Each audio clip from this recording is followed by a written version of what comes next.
Welcome to True Crime Deep Dive, the YouTube channel dedicated to exploring the lesser-known stories of injustice. No team, no flashy production, just a passion for uncovering the truth. I've always been fascinated by true crime, but not the cases that everyone else is talking about. I'm not interested in covering cases that are already trending or have been heavily covered by the media.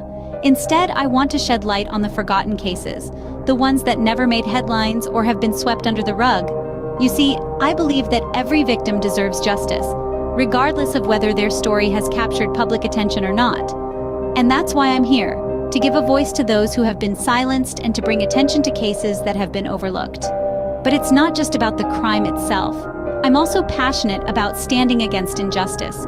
I firmly believe that the criminal justice system is flawed and biased, and it's our duty as citizens to question it and demand change.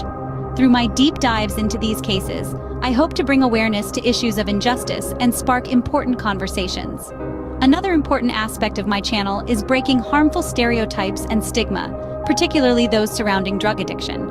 Too often, those struggling with addiction are portrayed as villains or criminals, when in reality, they are victims of a broken system and often have their own stories of trauma and struggles.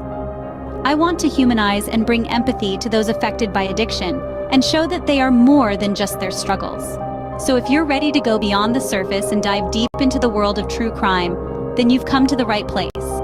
Join me as we uncover the truth, seek justice, and challenge harmful narratives. This is True Crime Deep Dive. Let's get started. There's a saying, justice delayed is justice denied.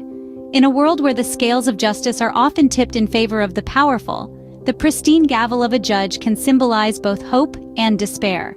In the heart of the justice system, the judge's gavel begins its life untouched, unblemished. It stands as an emblem of fairness, a beacon of truth, and a guardian of the innocent. But as it navigates the complex labyrinth of human stories, the gavel starts to bear the brunt of the system's imperfections. Like a silent witness, it observes the wrongful convictions that shatter lives. It echoes the cries of the innocent, who find themselves ensnared in the web of prejudice and bias. It grieves for the broken promises that tarnish the sanctity of the courtroom, and for the voices that are silenced by the thundering verdicts. Yet, amid the cracks and flaws, the gavel persists. It carries the weight of its duty with unwavering resolve, never ceasing in its pursuit of justice. It's a constant reminder that, despite the challenges, the fight for justice can never be abandoned. In the face of adversity, the gavel strikes back, demanding a system that works for everyone. It rallies against the injustices, it champions the cause of the marginalized, and it amplifies the whispers of change into a resounding call for action. The gavel, in all its cracked and chipped glory, stands as a symbol of resilience. It reminds us that even in the face of harsh realities, the pursuit of justice must go on. It's a testament to the fact that despite the obstacles, the quest for a fair and just world is a fight worth fighting. As we delve deeper into the realm of true crime, let the gavel's journey serve as a reminder that the pursuit of justice is a collective endeavor, one that demands our unwavering commitment and relentless dedication. As we wrap up, ponder on these questions. How do we ensure that the gavel remains a symbol of justice and not of its failings? How can we contribute to a system that works for everyone? And finally, how can we make sure that the voice of the gavel is not drowned out by the noise of injustice? Remember, every crack in the gavel is a story that demands to be heard, a story that calls for change. This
Hello, hello, everybody. How are you all doing today? We just had some nasty weather. Knock on wood. Before I speak too soon, it seems to have passed over, but I was gonna go live about an hour ago, and it was. I just knew the way the weather was acting. I know sooner than I would get going on a roll, and then the weather would knock my Wi-Fi out. So I waited for the storm to pass, and it appears to have done so.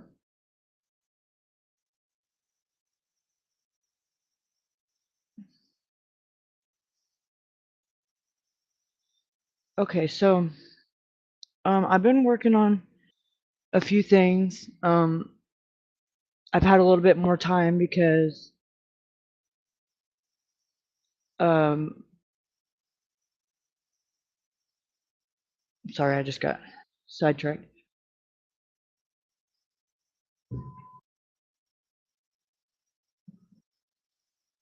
No, my son has been doing testing, so this whole week and then next week will be again. It's kind of like they used to call it FCAT whenever I was in school, but it's called I think FAST, FAST now. But it's pretty much like they're to get ready to make sure they pass the end of the year thing. So he was doing reading all this week, and then next week it'll be math. But he has pretty much just more. By the mid morning, he's done for the day, and gets to just do little games and stuff with his little classmates and stuff. But so by like noon or whatever, my aspect of it is freed up. So he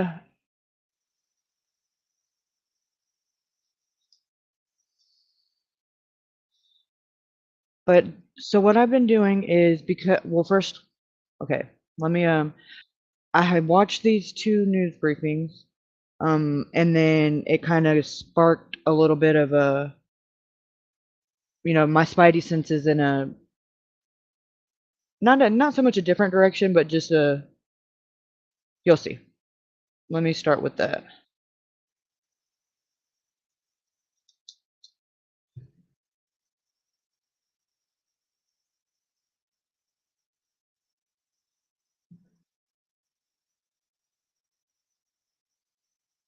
Share screen.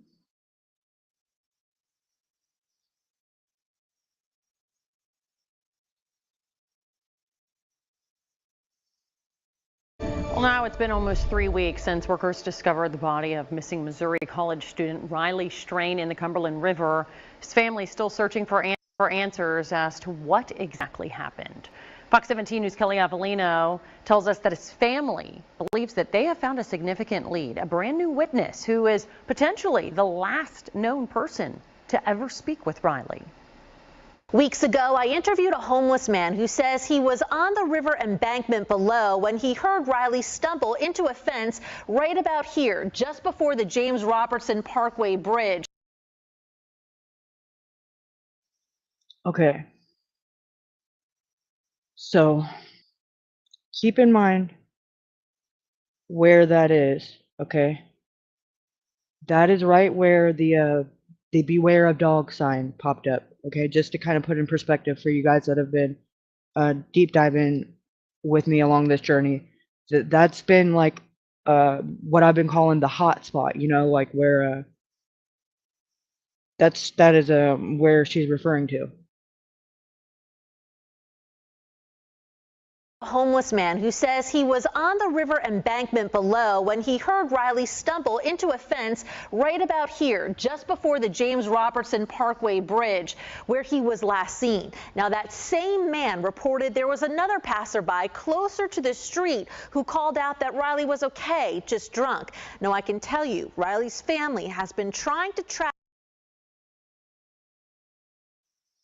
Now, the problem I have with this that has me scratching my head is because this is all having to be right after Riley's on that body cam footage. So if it was another passerby, that would have to mean that they came from where? How there was nobody behind Riley from what we could see. I'll let you know, I say that with air quotes. So how was there another passerby? Unless they were already under the bridge or they came from those steps over there, because there was nobody on that sidewalk within the few seconds that we got to see of Riley walking by on that body cam footage. I'm just saying. So something is not adding up. 2 and 2 is 4, and that is not what's you know. I'm not. Something is not.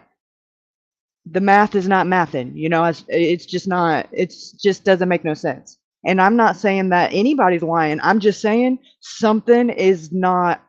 The timing is. There's no way. So unless there is somebody, and that's why we only got to see the little snippet, and I say snippet because the body cam footage was literally like 45 seconds, and he was supposedly there doing that investigation, he being the officer, for 45 minutes, according to his report. So why did we only get to see 45 seconds of a 45-minute video? And why is there no timestamp so that we can go from there? Because I have a sneaking suspicion it's not 9:52.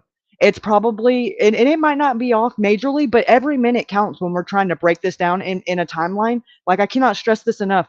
When cases have timelines that are not solid, it absolutely irks my soul, because there's nothing that can be done with no timeline. That it's got to be solid. It's got to be something that doesn't change, and it's got to be something that at this point is not debatable. And if we have shady AF police that are, I don't trust their freaking word. I'm sorry, but not sorry. At this point, I want to see a freaking timestamp like that you can't alter. Excuse me, thank you. Asking for a friend. Is that too much to ask? Didn't think so. What the actual WTH? Now, let's go back and listen to this again.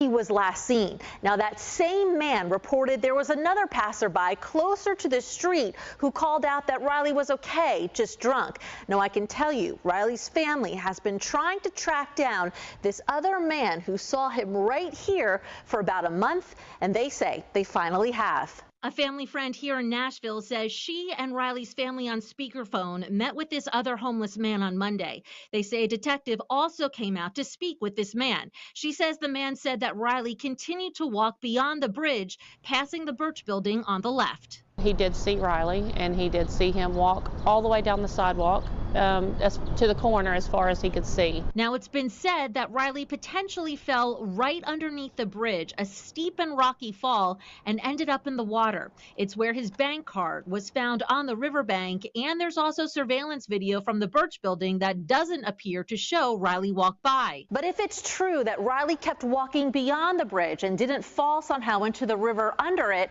then that raises more questions as to what happened and how he got into the water. Until we have the exact information, then we're going to continue to think maybe he went outside the bridge, maybe he got into a car. Like, until we have the facts, we can only assume that he kept going, or we don't know that he fell. Riley's family tells me they haven't ruled out foul play since Riley was found without his pants, a belt, shoes, or his wallet. And according to the preliminary autopsy, there was no visible trauma to his body that would potentially indicate someone having an extensive fall. Well, Riley's family continuing to wait for the official autopsy results to be released. Metro Police said the homeless man that they spoke to this past Monday was referencing news stories, and the other man who said he heard Riley fall said perhaps did not hear Riley fall at all.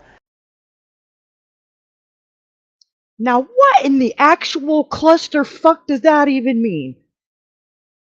Well, I'm gonna rewind this, and I want y'all to listen carefully, because I've watched this about 8 times now, 9, including this time with y'all, and I still don't know what the hell that even means. Because what?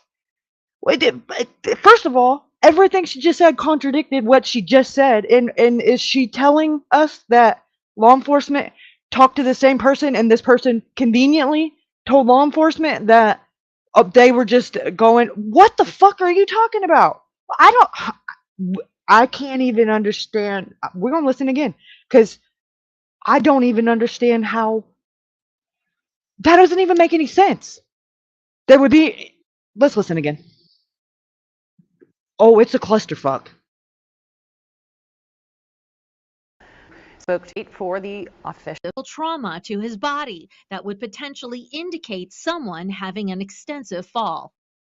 Well, Riley's family continuing to wait for the official autopsy results to be released. Metro Police said the homeless man that they spoke to this past Monday was referencing news stories, and the other man who said he heard Riley fall said perhaps did not hear Riley fall at all, even though he had told the family multiple times that he had over the course of a month. Let's keep Riley's spirit alive by sharing the stories, highlighting his kindness, and continue to live the brotherhood and value. Well, now it's been almost 3 weeks since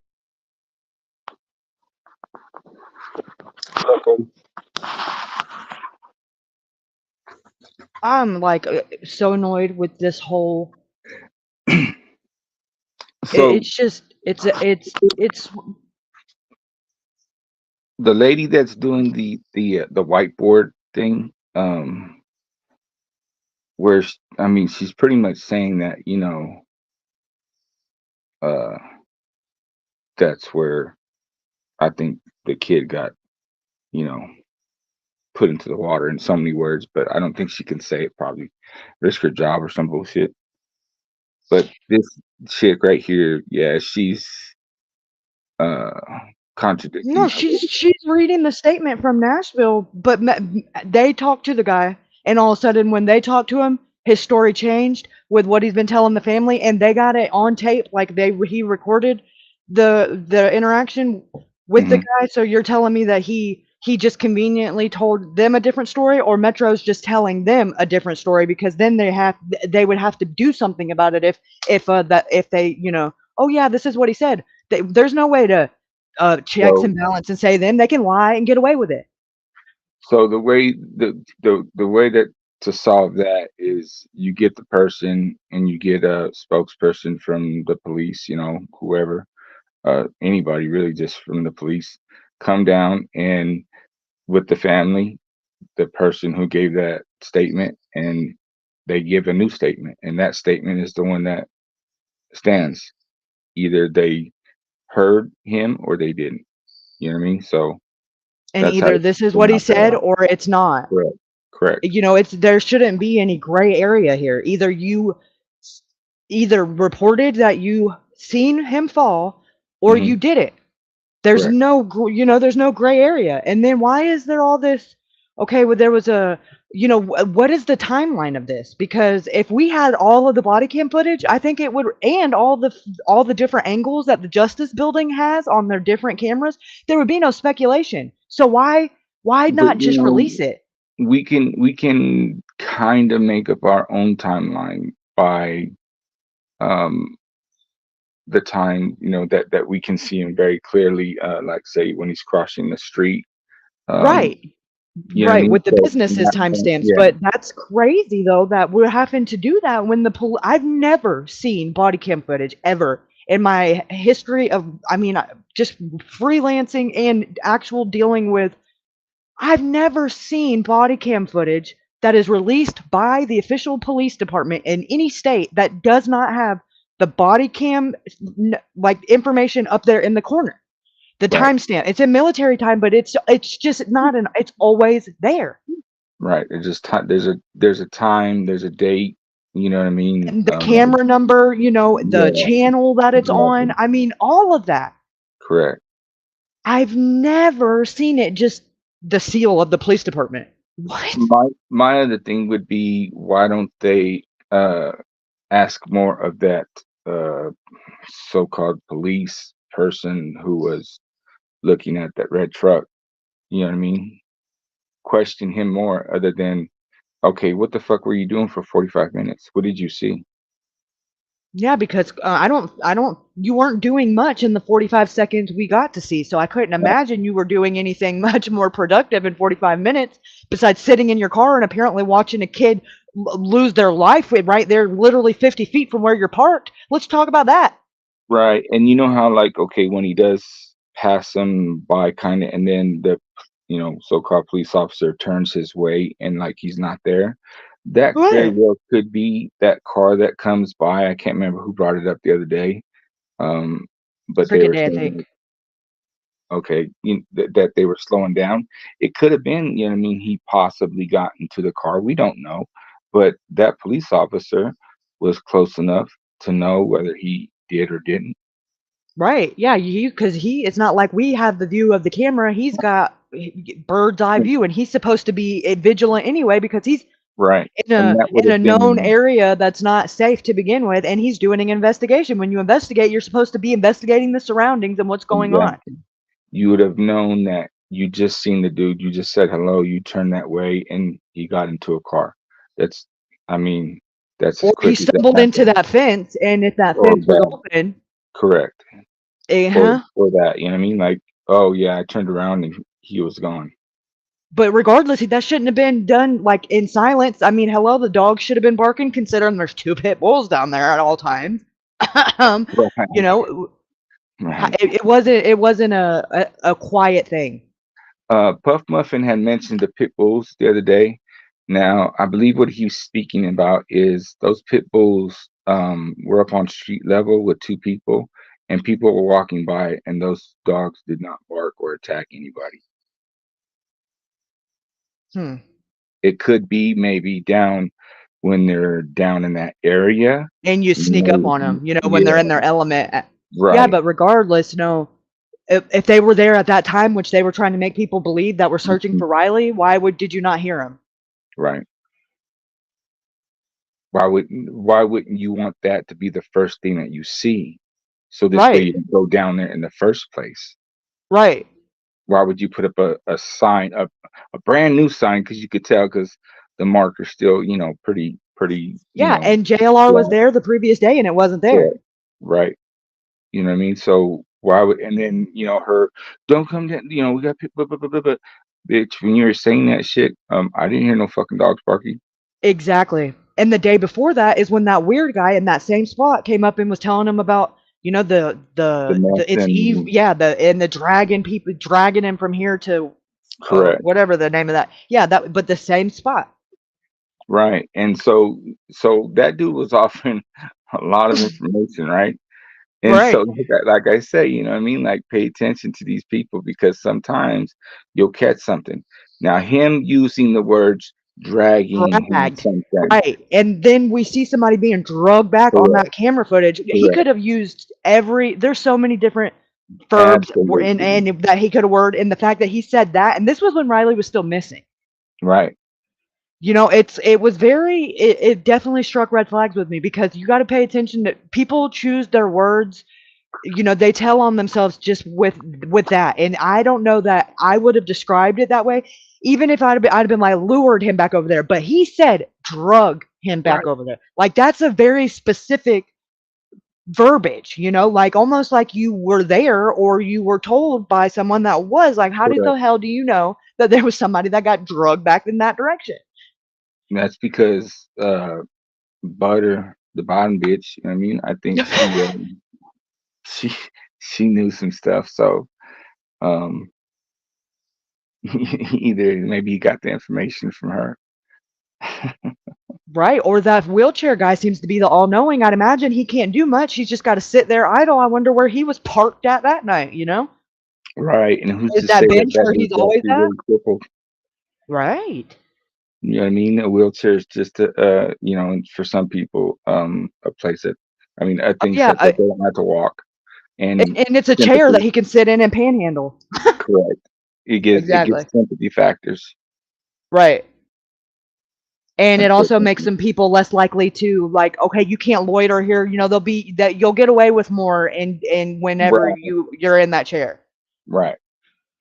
And you're less likely to be suspect when it comes to shit like this. Who's going to suspect the guy in the wheelchair?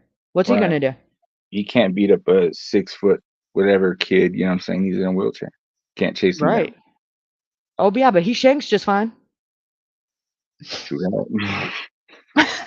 If he's any good like I am, then he knows what he's doing. Dude, just yeah, all you gotta do, hey, come here, can you help me? I dropped something, and boom, as soon as you're close enough, gotcha.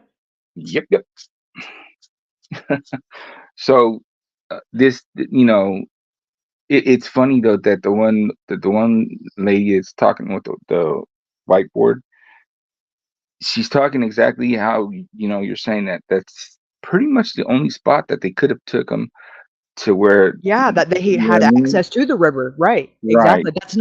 That's able to get down safely, you know, and not just a straight drop. correct. Without fucking him up super bad and without And them having yourself, like, right? yeah, Right. exactly. Exactly. So it's odd that they're mentioning that, but in a way that is just like, you know, not mentioning Yeah, it tells us that you know we're spot on. That whatever it.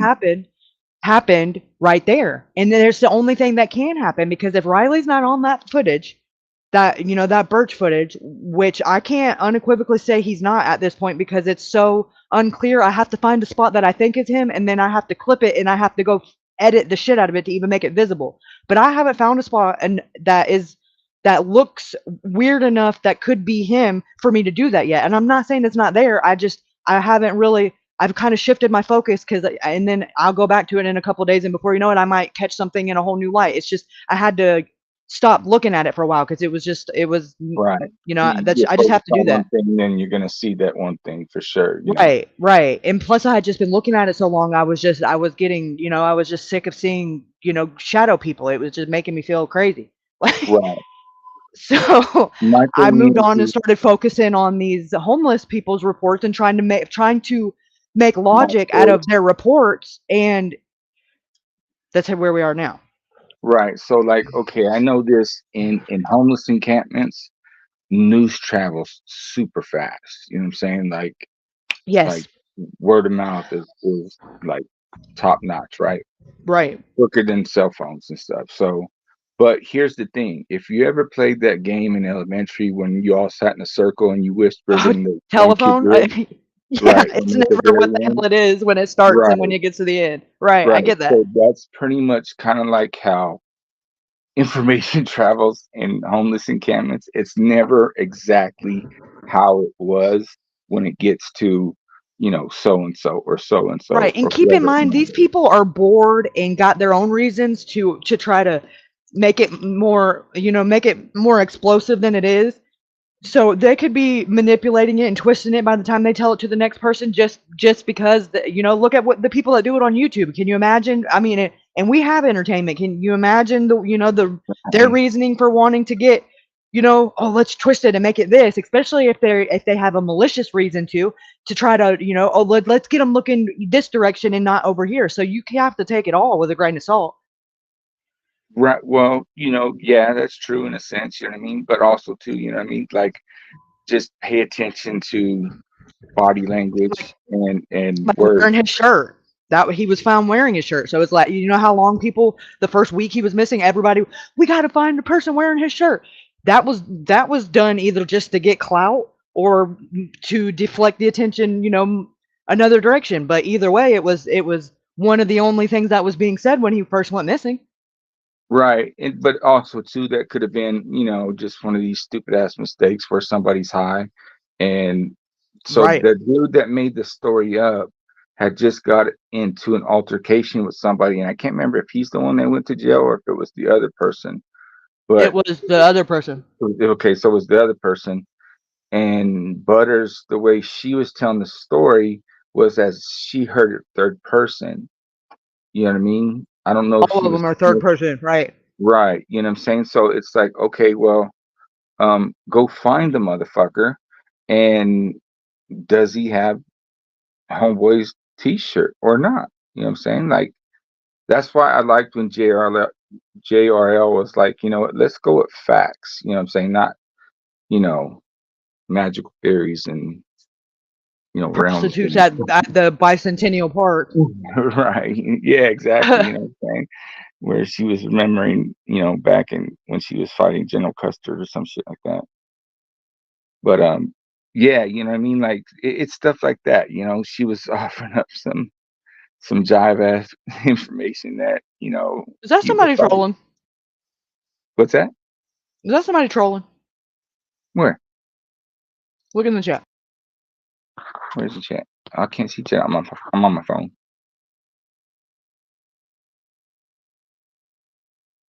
It's on the screen now.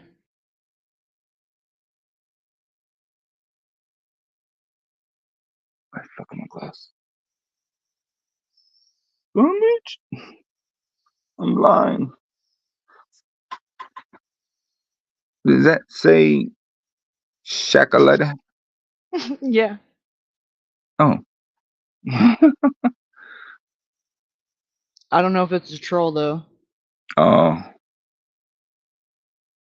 Well, I don't know what Shaq Lady looks like. Well, that's like a avatar, anyways, like a AI avatar. Oh. But I thought it was a picture of a Shaq. I don't know where my glasses are right now. So I was working. I'm working outside, fucking with the pool, trying to get it ready so I can be a goldfish.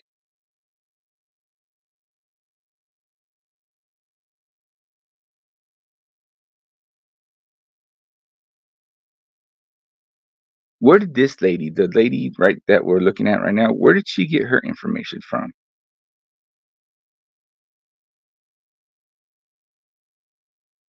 okay, never mind. I know who that is. Some Oh. mods don't. They're a troll, but they are a. They're okay. They're good. I know who it is. But they're not here to troll us. They're a troll, the good kind, you know. Oh, okay. They're under a bridge, but they have candy. So, else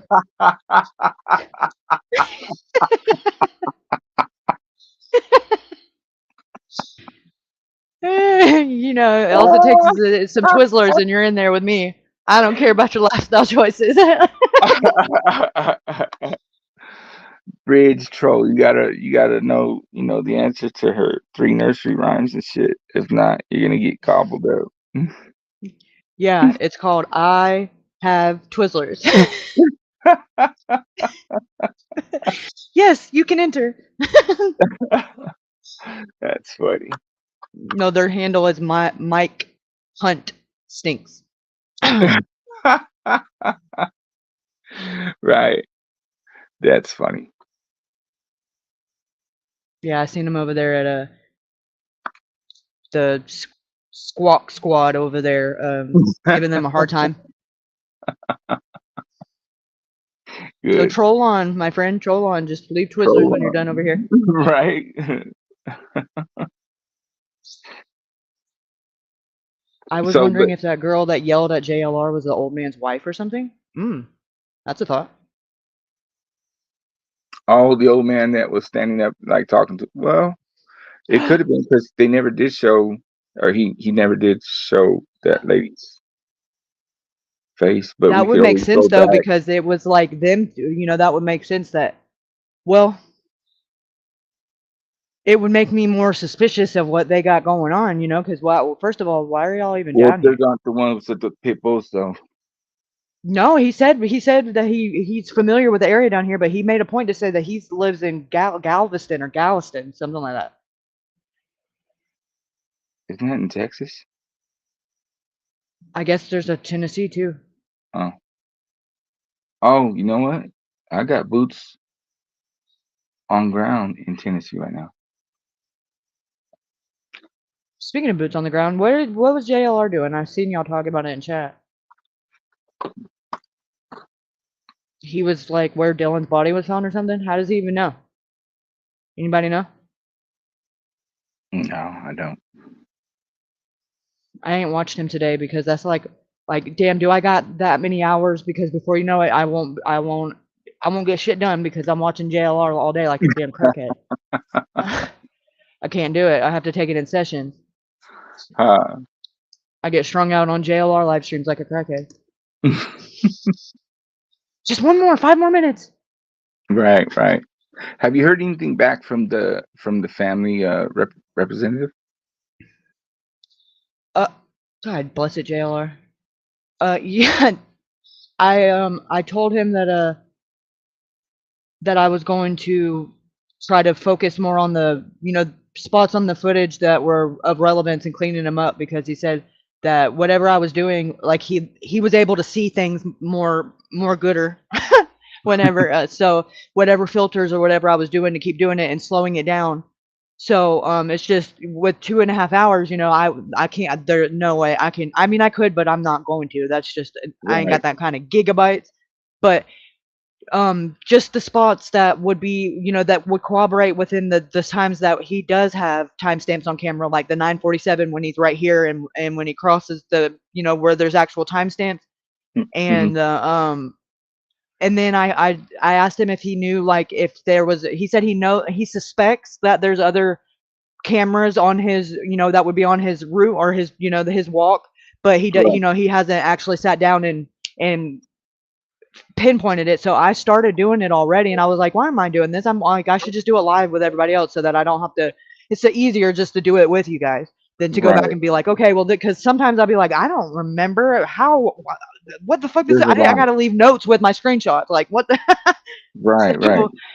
So I started screenshotting them and circle them so that I could send them to him, but I'm just going to go over it and do it live, like, as an interactive thing for the live stream. But there's like, I'm only halfway down 3rd Avenue or 3rd Street, whichever, I don't know if it's Avenue or Street, and there's Hmm. literally like a camera on every corner at least. Yeah. I Yeah. mean, there's not an angle we shouldn't see. Correct. And even on Bird I don't right there, understand. Yeah. there's cameras all the way down to the bridge. And then, so my thing is like this. Really, you need one point of view from the end of the bridge that's on the other side, you know what I'm saying, to see if he did come as far as this point or whatever. And if he didn't, then he didn't, right? So then we work our way back. Right. Exactly.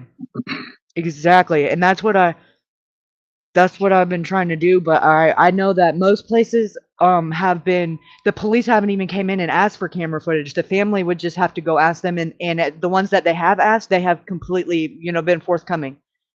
But the Oh, that's police haven't awesome. came and asked any of them Well, for their footage. because they're not going to, because they don't think there's foul play. Yeah, but this is when he was still missing. They Oh, hadn't. well, They just don't care, in my there's opinion. there's that. Yeah, it's just like, I don't know. I guess they're undermanned and they don't have enough off, that they have to prioritize what's important and what's not, and they have a lot more bigger crimes going on. But at the end of the day, you can do way more if you have the police and manpower that you do have, and do a thorough job with what you got, and you're not doing that, and I have a Yeah. big problem with that. I understand being undermanned and being overstretched, but you're not being thorough with what you have, and that's just not acceptable. And what's to say that they can't ask for, outside help? Other agencies are chomping at the bit wanting to get in it. No, we got this. We got this. Put your damn ego to the side and stop being Absolutely. weird. Absolutely. It's like, it's beyond suspicious at this point, in my opinion. To me, it's like, what do you got to hide? Why do you not want other agencies sniffing around? What are you worried about? Right. That's how Well, it comes off to me. People that don't have anything to hide would be like, absolutely, please, I need it, help. yeah. Take a Yeah. case file, and you take We're a case file, you stumped. take a case file. Right. I mean, come on, your missing persons, whatever hotline is being redirected to the cold case Right. voicemail. Like, y'all need to get your shit together. It's pretty much like this. We could go down to Tennessee, they could deputize us, and we could fucking do it.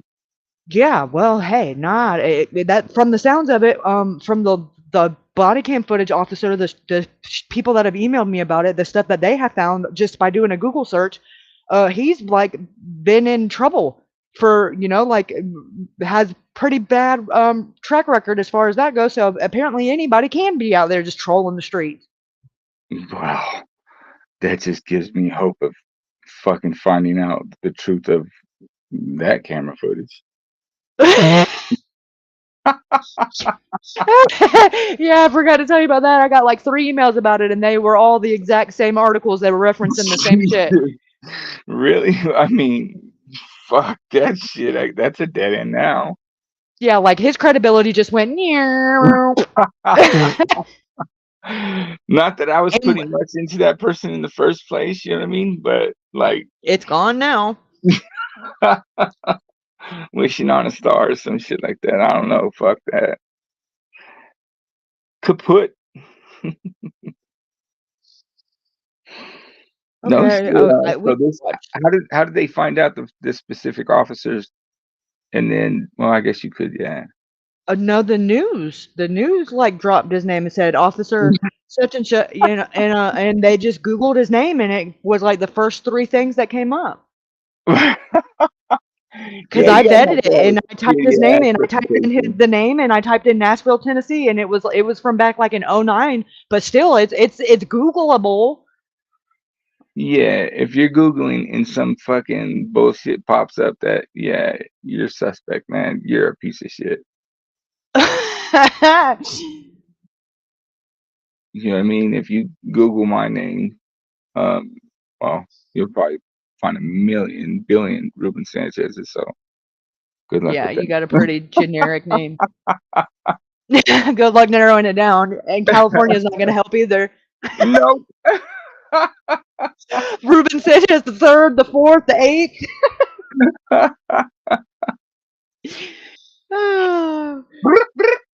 Yeah, good luck. Middle initial doesn't exist. Right. Yeah, I've tried to Google my name and I found nothing. Yeah, so have those asshats. So I know it's not as easy as if it was that easy, government computer guy would have found you. They're still guessing about what jail you were in and when you were there and how long you were in prison. They got it all figured out. Right. Oh shit. Yeah. That's fucking funny. Still depending on Watcher Crazy for reliable information. They fuck. Oh hell to the yeah. Go for it. Yeah. She's about as credible as her vision is about that. I'll say that. Right, it's because she don't drink. Yeah. Only on, she don't drink on Sundays. That's you didn't let her finish her sentence because you rudely cut her off.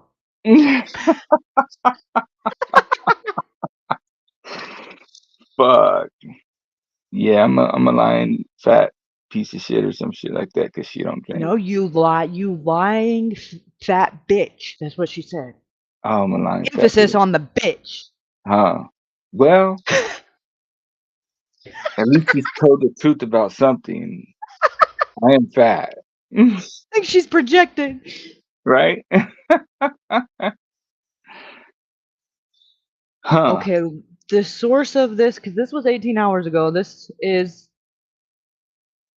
just, I'm assuming from Metro Nashville, but there's another one that Cricket Day sent me the link to. This one was 8 hours ago, but this one is Fox Nashville. This one that we're about to play is from WKRN News Channel 2.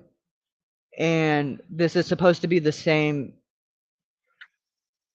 the same story, so to say, but listen to how different it's represented. Now, granted, I don't know if it could have been because, there's a lot that can change, I guess, in 10 hours, but holy clusterfuck, what is happening here? Right. Like, how do you got this different, how many, they're reporting the same story, and it's like, what the fuck are you, I'm confused, like, I can't listen to the news anymore. It's like, it gives me a headache. I have to like translate it into, and I'm like, wait, their verbiage doesn't make sense in any language. What the hell is happening? You have to draw it out in Crayola. And it's not helping. I've color coded it. I've tried everything. And I'm like, dude, I feel like I'm chasing my tail and I don't even have one. Like, I'm just running around in circles. And then, like, that game you play when you do the baseball bat and you do it in circles and then you just take off running? That's what I feel like I'm doing. Pow! Hit the wall.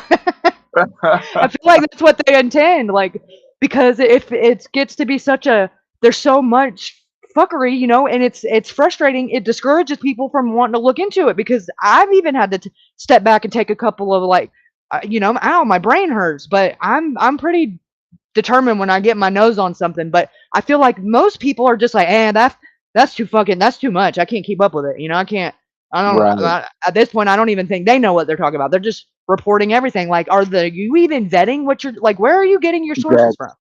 Absolute. That's one of the big things. I don't think a lot of these people are vetting their shit anymore. And that, I mean, you're not doing that on the news. I expect that shit from YouTube, but come on, this is like Fox News. Are we fucked in Right. as a society and all? Like, I expect this from CNN, but come on, Fox. Or ESPN. Yeah.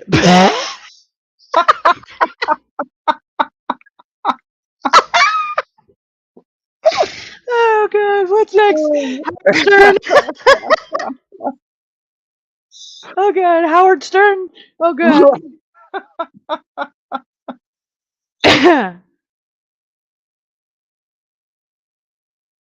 So The family of Riley Strain, of course, the college student from Missouri who went missing from downtown Nashville, found weeks later in the Cumberland River, now pressing for more answers. This morning, the Metro Nashville Police Department confirms that information to News 2. Peyton Kennedy joins us from police headquarters with the questions and what they had to say about it. And Neil, it is clear from this that both the family and the MMPD are still working to learn more information about what exactly happened to Riley on that night. And we have just learned that a new interview happened with a person who was along the riverfront on the night that Riley went missing, and a second person in that location was re-interviewed. So that person is the last known individual to say he saw Riley before his disappearance, and he was able to give police a statement. Riley Strain's family friend Chris Dingman spoke with News Nation yesterday and says that is huge. Dingman also says there are at least 3 more cameras downtown that could help the investigation, but they have not seen this footage. Here's more from Chris Dingman on the significance of all of this. The reason that footage is so incredibly important to the family is the person of interest that the family had been wanting to see, the homeless person that we knew had been the last person to talk to Riley up on top of the roadway. We got to talk to finally. He actually reached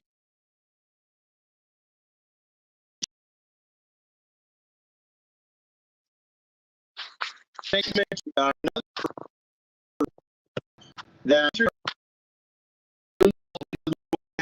right there. They asked him if he came this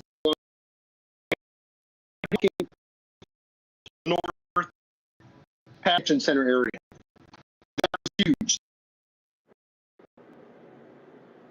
The building on the other side of the bridge that is the Birch building. The MMPD was video Riley's movements there. There's no video confirmation whatsoever that Riley passed the bridge. The MMPD says Riley's death is still presumed to be accidental pending the medical examiner's autopsy report. Now, Chris Dingman, the family friend, also says that they have had very minimal conversation with the people who were out with Riley that night. He says that their questions to them have been deflected and gone unanswered. Live in Nashville, Peyton Kennedy, News 2. Well, now it's been almost... It's news no family ever wants to hear.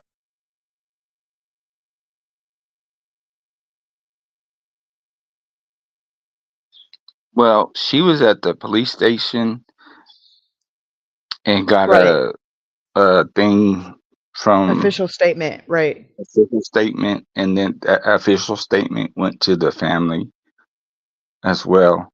And the family said that they spoke to the homeless persons, right?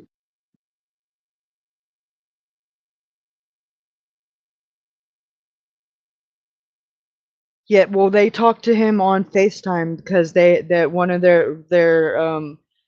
they have somebody down there that was interviewing him, and they ended up finding him, and he was willing to talk to the family, but someone else that was also there recorded their interaction on their phone, so there could be no wiggling around it. And then they called the detective. The detective came down there, talked to the family on the phone with the guy there and the girl there, and then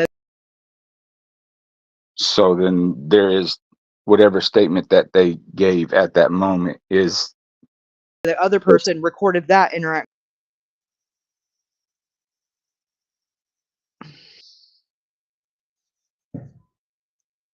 so that should be the only statement then. Right. And I think that the family spokesperson is agreeing with that.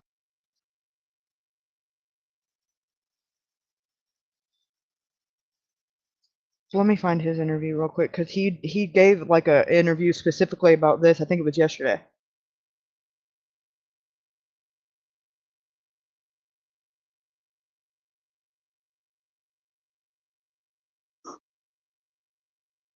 So the difference between the ones, that, the things that we just heard from the two different news things, the one chick was at the police station. You know what I mean? So she's probably not going to make up some bullshit at the police station. You know what I mean? Where these people are just reporting from. Right, where she just got their report Correct. from there. Right. And everybody else is just reading whatever's on a monitor. Yeah, what other they're waiting for the other news to report it so they can get Correct. in on it.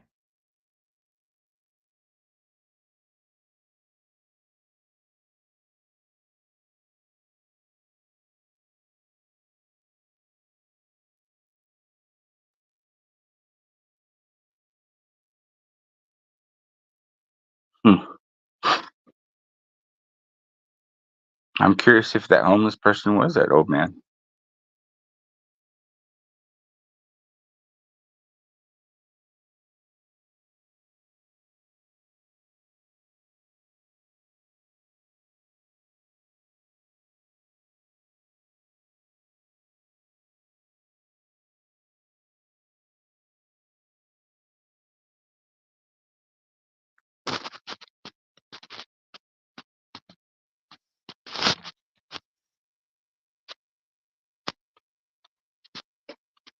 A month after 22-year-old Missouri college student Riley Strain disappeared in Nashville, the more his family learns about that night, the more questions they have about how exactly he died.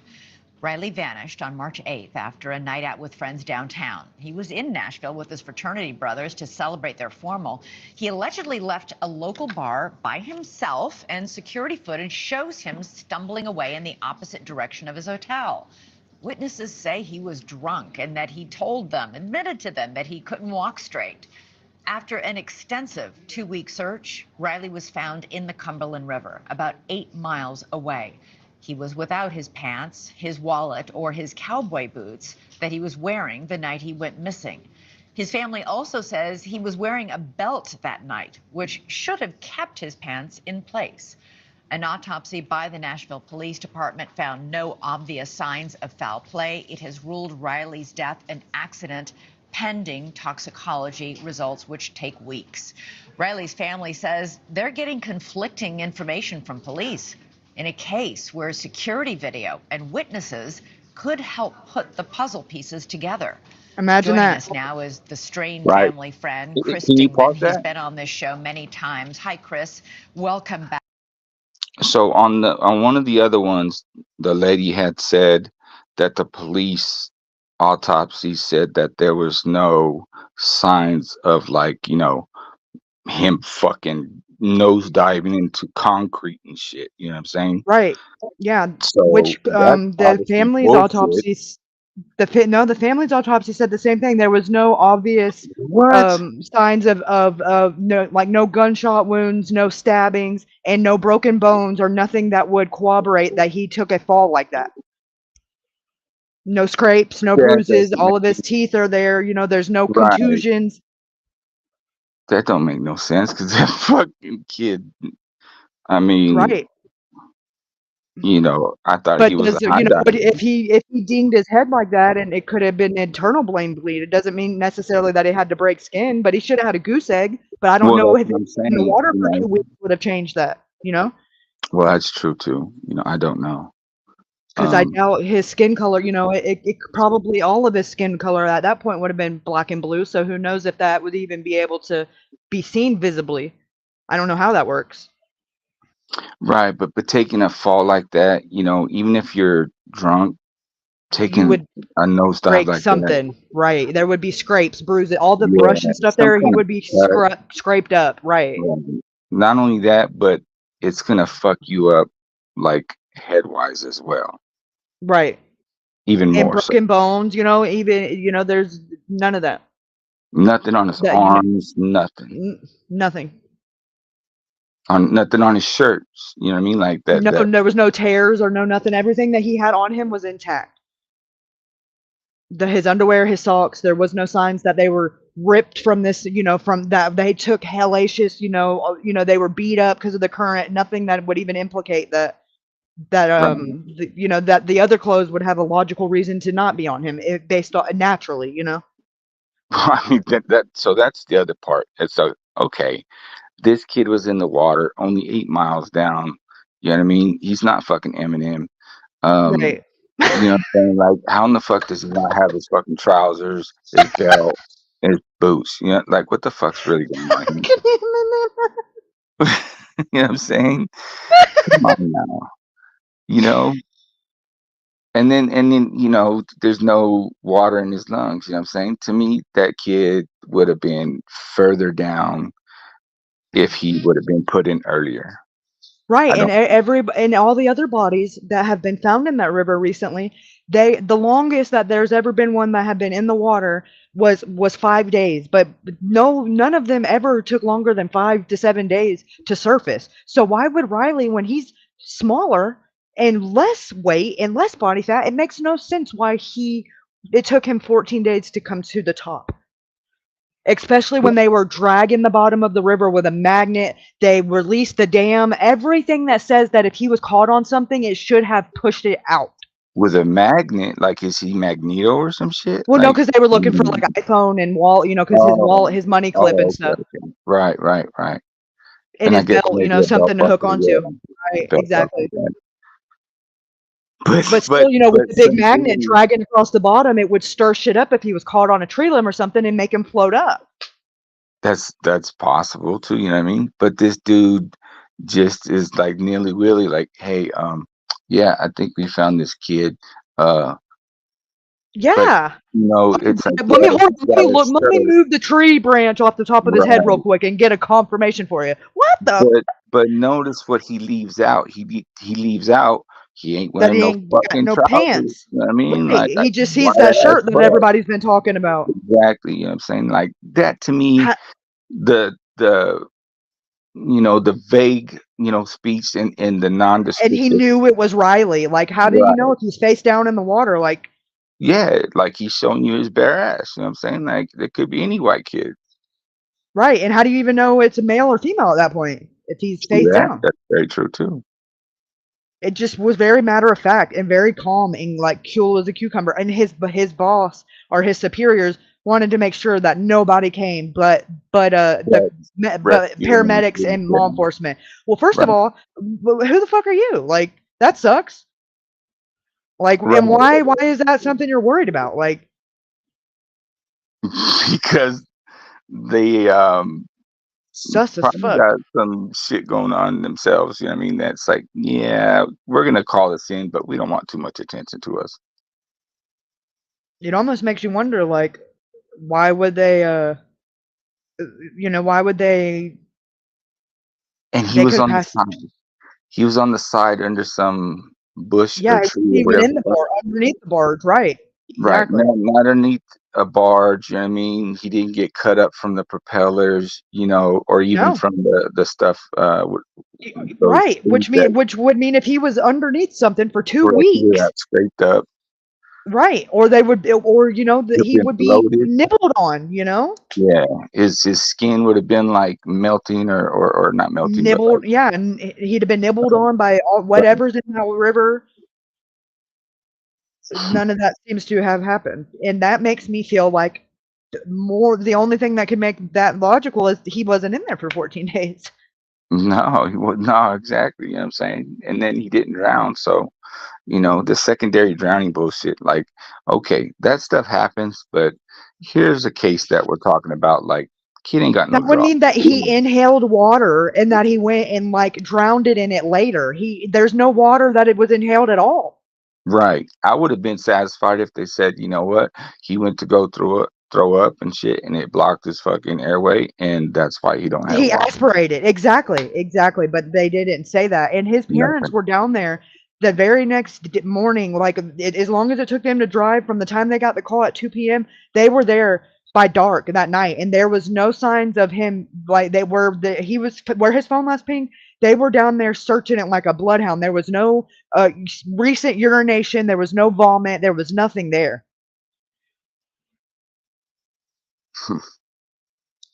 I heard Chris say that as well. Why take it? Why take off the pants? Yeah, and the boots. You don't have to take off your boots to take a pee. You don't even have to undo Right. your belt if you're a boy. Right. It's the whole point of having a zipper. Huh. It just doesn't add up. And then now there's all of a sudden like a homeless guy that said that he found a phone and couldn't get into it and he just threw it in the river. My dick. I'm sorry, excuse my language, but not my app. No, I call bullshit. You know, I mean, I'm not like an expert on homeless people, but from what I know, what I've seen, they're hoarders. You know what I'm saying? There's no way in heck they're gonna throw something away that they know they can make $5 on. Yeah, and it was the iPhone 15 the Pro, the biggest, newest one. Yeah, Nah, they would no. have been tweaking out trying to make that shit into a rocket gun or some shit like that. Spaceship. And I guarantee you, they know somebody that knows somebody that'll send that shit to China and and buy it with it locked. Period. The end. Mm-hmm. And then I want to know what's up with this scooter gang. Like, if there's anything like in the press or like say those Reddit things, any mention of these like scooter Everybody's people. talking about them. Oh, for real?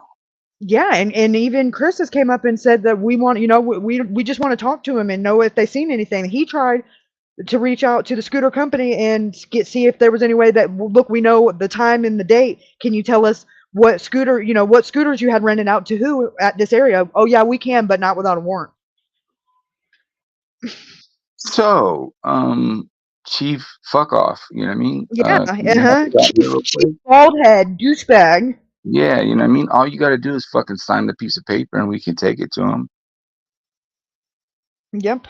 That's how easy that works. Yep. Just like Uber, Uber keeps everything is recorded inside the cars and who ordered them and stuff. But if they don't have a warrant, their privacy, whatever, policies won't allow them to release it, even if there's a missing person. If there's a missing person involved that is had a charge on their card that they ordered an Uber, they will not release it to the family without the police's without a warrant from a judge. Correct. I understand that, you know what I mean, in that aspect. I don't. That's bullshit. Well, it's because it's not considered, a crime. If it was considered a crime, I believe that they would. Well, why are you worried about protecting your business when this family's trying to find their missing loved one? Like, are you worried about you hiring murderers out here on these streets? I mean, asking for a friend. What you protecting? Privacy. Fuck your privacy. You're in the public.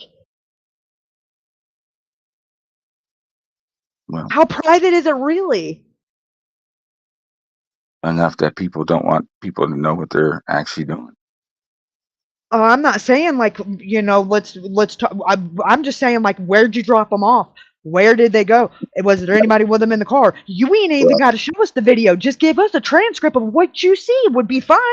What if it's like, oh, you know what? Joe Biden's daughter rented one of those scooters. Uh-oh. That shouldn't matter. But here, that is what it boils down to. Right? Yeah, you like look at Hunter's laptop. All that shit just disappeared. Like, not just like one, but like four. You know what I'm saying? Yeah, like what? High, doing coke off a hooker's ass. I watched a video of him hitting the crack pipe, butt ass naked. I'm trying to find that video now. It just disappeared. Right. Yeah. Let that be anybody else. And like, damn. Oh my God, let that be Donald Trump Jr. Right. No shit, huh? Wow. Hell no. Yeah, to be in that family. Right. It must be nice.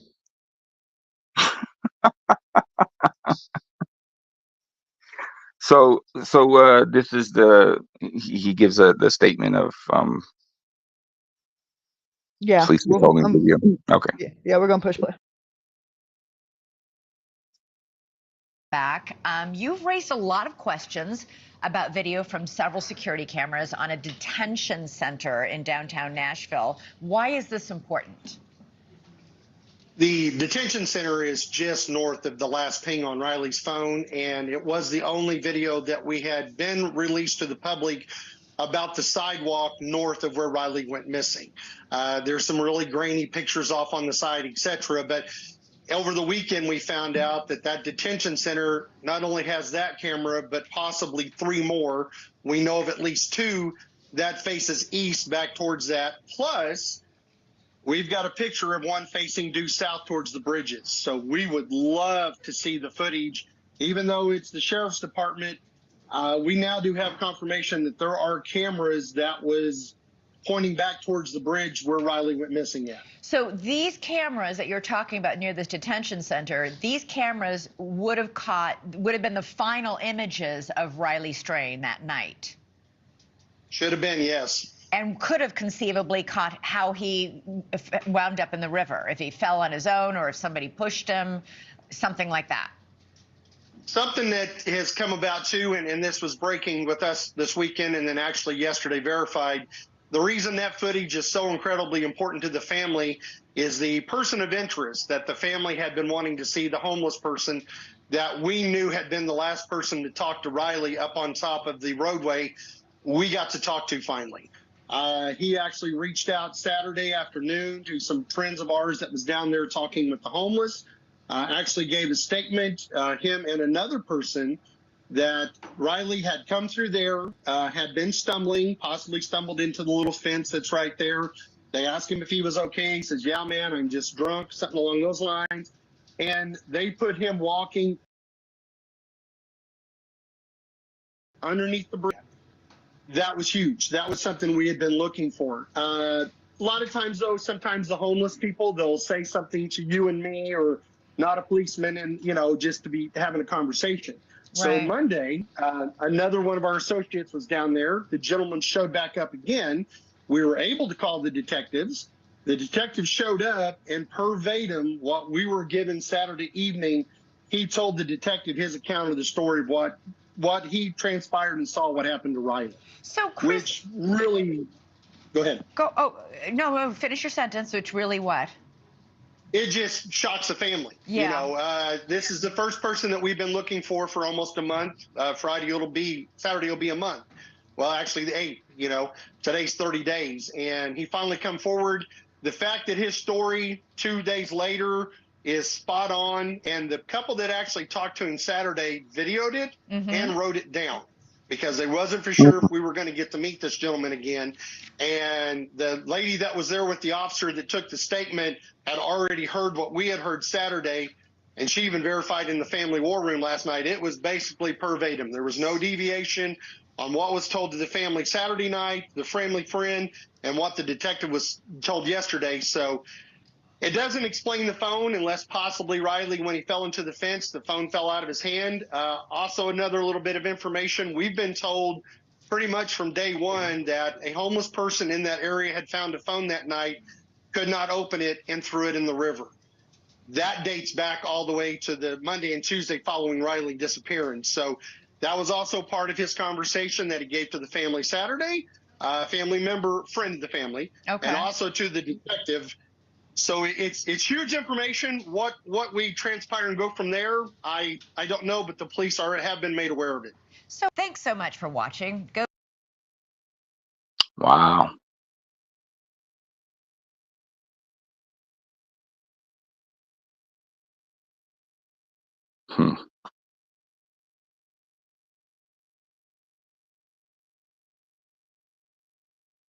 What do you make of that? Been released to the public about the sidewalk north of where Riley went. Pictures off on the side, etc. But over the weekend, we found out that that detention center fell out of his hand. Also, another little bit of information. We've been family Saturday, family member, friend of the family, and also to the detective. So it's huge information. What we transpire and go from there, I don't know, but the police have been made aware of it. So I'm just curious, Chris, does the family think something else happened, that Riley didn't just fall into the river? Is the family fearing that he was the victim of a crime of some kind or was assaulted? Talk me through this desperate hunt for answers, and video, even surveillance video of his final moments of needing to know exactly what happened. Yeah, we have been in discussion. We've actually got footage of the boys that was on the river where the debit card was found, and AKA ground zero where Riley, disappeared at. There's two very blunt areas. One's about a 15-foot sheer drop down to the rock ledge, which we actually pulled the river status the night that he went missing, versus the pictures that the boys, Jake and Jeff and the airborne captain, took on the Tuesday following. Yep. There's 3 foot of water difference. Riley could not have fallen at either one of those spots directly in the water. The one spot that had the sheer drop away, he literally would have had to went through the homeless camp, went by the homeless people to even get to that area. So the second area, go ahead. But I'm sorry, but so you think, or the family fears, that he didn't just fall in the river, that something else happened? Correct. 100%. And then finally, just 10 seconds, you really shocked me and a lot of our viewers on Friday night when you and Riley's dad told us that you have never heard from any of his fraternity brothers about what happened that night. Does that continue? Have you continued to not hear from any of those fraternity brothers who did not walk out with him, who stayed in the bar and partied that night? What minimum communication we have had, our direct answers have been deflected and not answered. So we still have no communication with them on the 5 individuals that was in the bar with Riley that evening. You know what I don't I smoked, like and I have about that lady is he was actually getting to a very good point and she interrupted him. Yeah, Just they to all bring do up some that. It irks stupid my soul. interview. Yeah, it's like, bitch, if you're gonna ask a question, let that motherfucker answer that shit. Yeah, like let him. It irks my soul. Nancy Grace does it too. Right? Yeah. Yeah. I'm like, dude, y'all scoot over and let me do this shit. Like, holy crap! The whole point of doing an interview is you're supposed to be shutting up and listening. Absolutely. Absolutely. Like, damn, you know what? Like, You're so worried about asking your question. If you just let him finish his statement, it'd probably answer all 3 of them. If you just shut the fuck up. exactly. Shit. Exactly. She just killed it with something that we could have just guessed. You know what I mean? Like, yeah, the fraternity dudes are assholes. Fuck off. Yeah, like what? That's not what we're talking about. We're talking about the surveillance video. Like, come on, lady. Yeah. You know what I mean? Like, what does that have anything to do with that? MAGA, they went to Mizzou. I think that's the name of it. Mizzou? The college. Oh, that's a college? Like, I think that's what it's called, but it's like Missouri State or whatever. But that's what I've heard it referred to as. Oh. What's that movie called? Skull and Bones? University of Missouri. And the fraternity is Delta Phi. Delta Phi, huh? Mm-hmm. I'm from Missouri, the show me state. But it wasn't in Missouri. I think it was in the campus that Riley was on. I think it was in. Don't quote me. Hold on. I think it's in Indiana.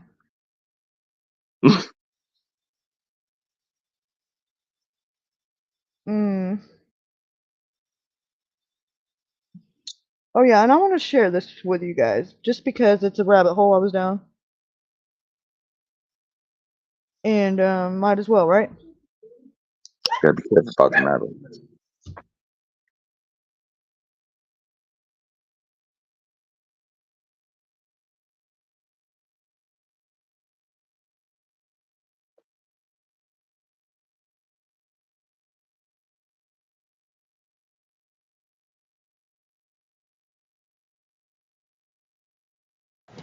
Marcus is a connoisseur of anything that's free.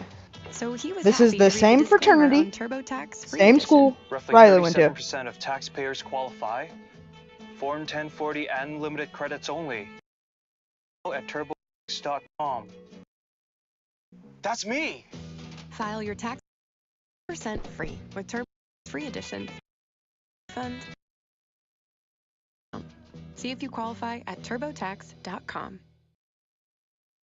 19-year-old Daniel Santulli can no longer walk, talk, or see after going into cardiac arrest and suffering brain damage following a night of alleged alcohol-induced hazing at the University of Missouri, where he was president of Imagine that. fraternity. In a moment, the Santulli family attorney, David Bianchi. But first to Fox News correspondent Garrett Tenney, who has surveillance video from the night of the incident. Hi, Garrett. Martha, this video is hard to watch as you see Danny get progressively worse throughout the night. The video, which was given to ABC News by the family's attorney, is from inside the Phi Gamma Delta or Fiji fraternity house back in October. It shows Danny and other pledges shirtless and blindfolded being led downstairs as part of a ritual where they were each given a full bottle of vodka that they were expected to finish. The family's attorney says after several hours of heavy drinking, including a fraternity member putting a tube in Danny's mouth and pouring beer down his throat, you can see the 18-year-old freshman lose his balance and fall backwards. He gets carried to and dumped on a couch where another fraternity member eventually finds him unresponsive and leaves him there for another 15 minutes. When several of his frat brothers eventually do take him to the hospital, it's too late. He is in cardiac arrest, his blood alcohol level more than 5 times the legal driving limit, and he has already suffered severe brain damage. This case is now a criminal investigation, but so far only one fraternity member has been charged with misdemeanors. Danny's parents say that's not enough. What the fuck? I do personally want to see specific kids get felony Ds. That's going to wake them up. A misdemeanor is not going to wake them up. The University of Missouri says 13 students have received proposed disciplinary sanctions after an investigation which also found multiple violations of the school's standard of conduct by the Fiji fraternity. Those sanctions could lead to suspension or expulsion, but it's not clear if that's happened, since the school says it is prevented by law from sharing details about disciplinary actions. Danny's sister, who's also a student at Mizzou, is not satisfied.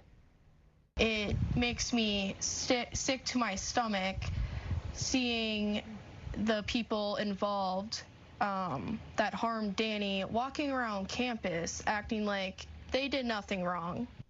The university banned Fiji from campus and is now reviewing how to mitigate unsafe behaviors like hazing, and says safety of the Mizzou community is our highest priority, and we must address alcohol use and other concerns in holistic ways to provide education and services that work together to support safer behavior.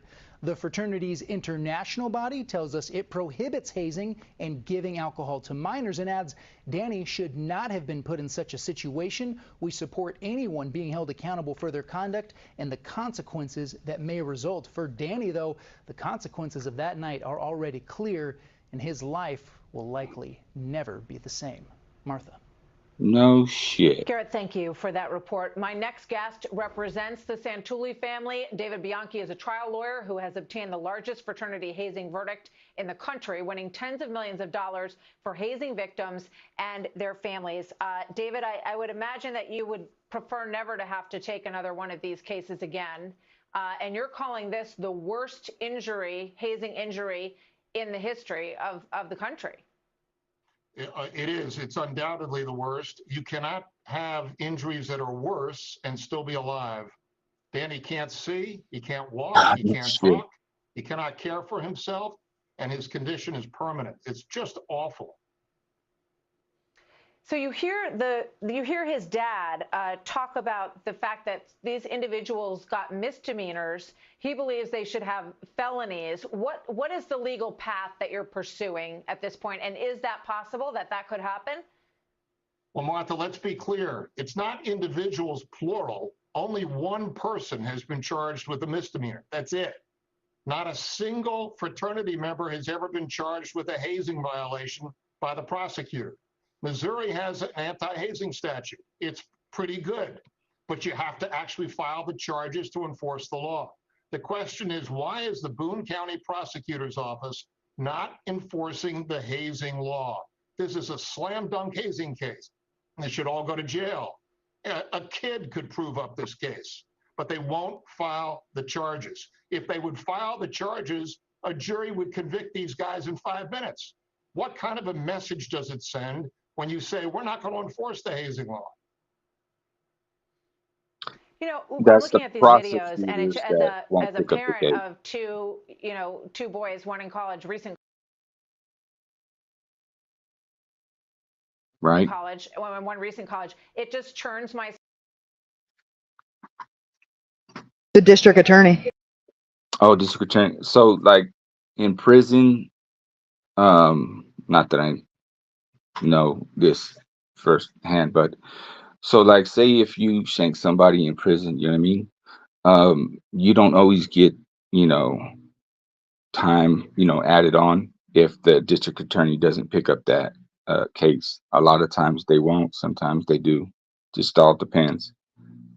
I can't believe that they're not doing it in this though. You know, in prison it's just a different story. You know what I mean?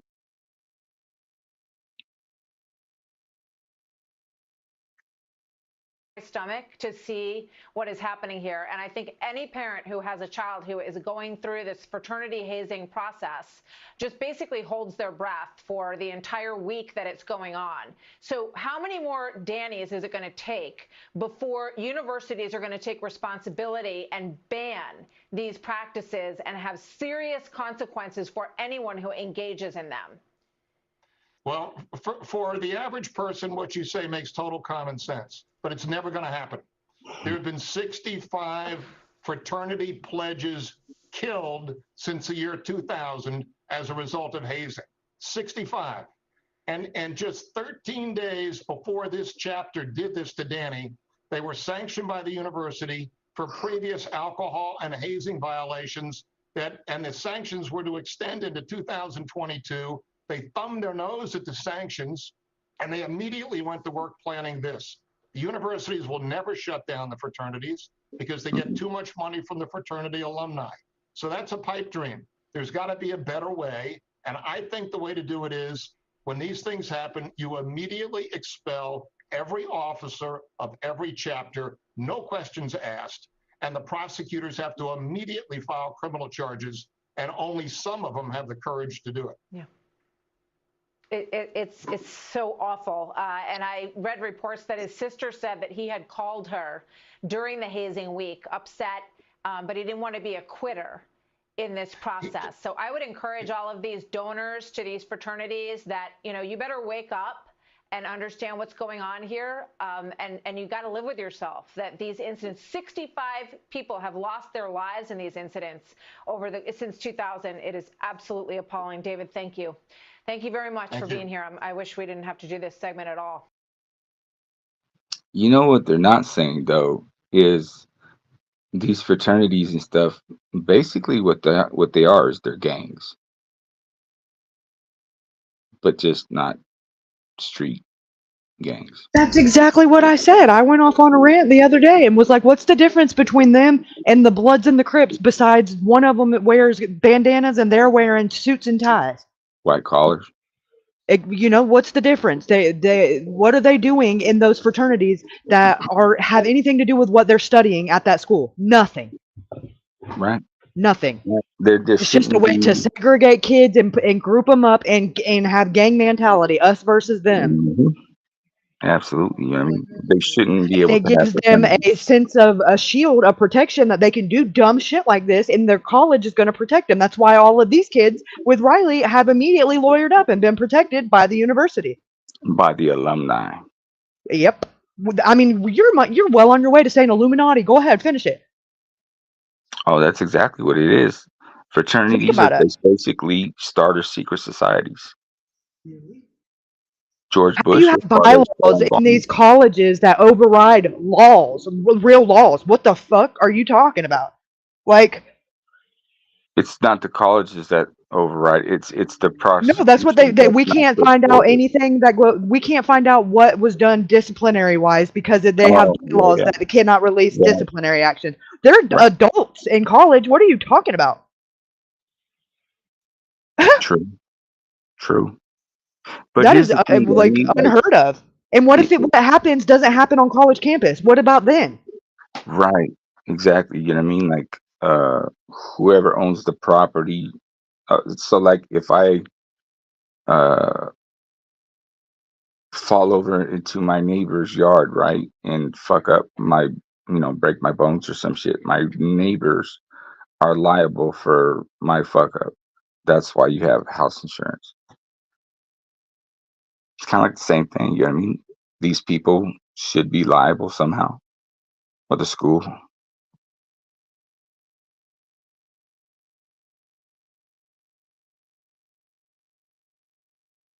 Or you know what? Are the fraternity where they stay at?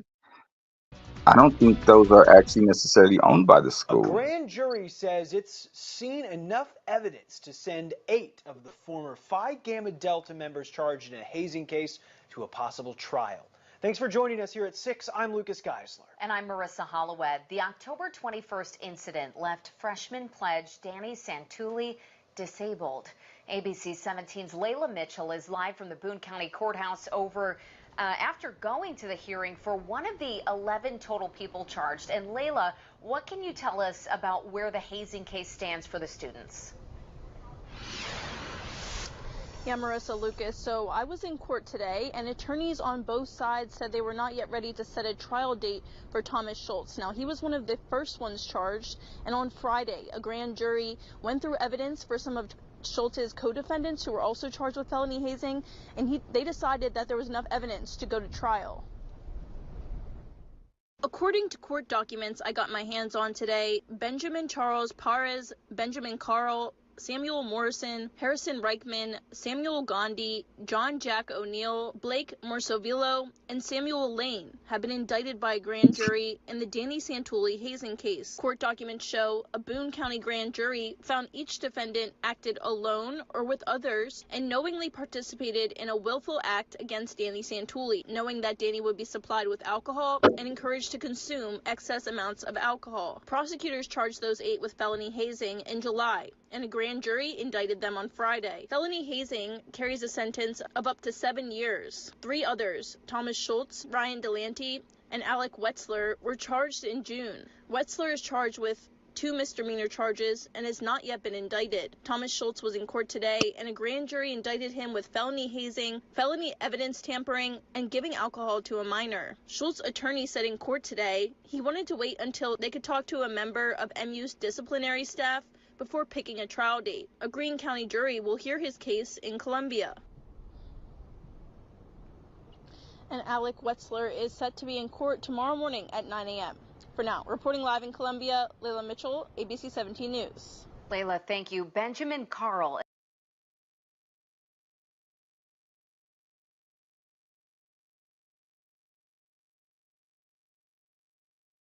Don't send your kids to college.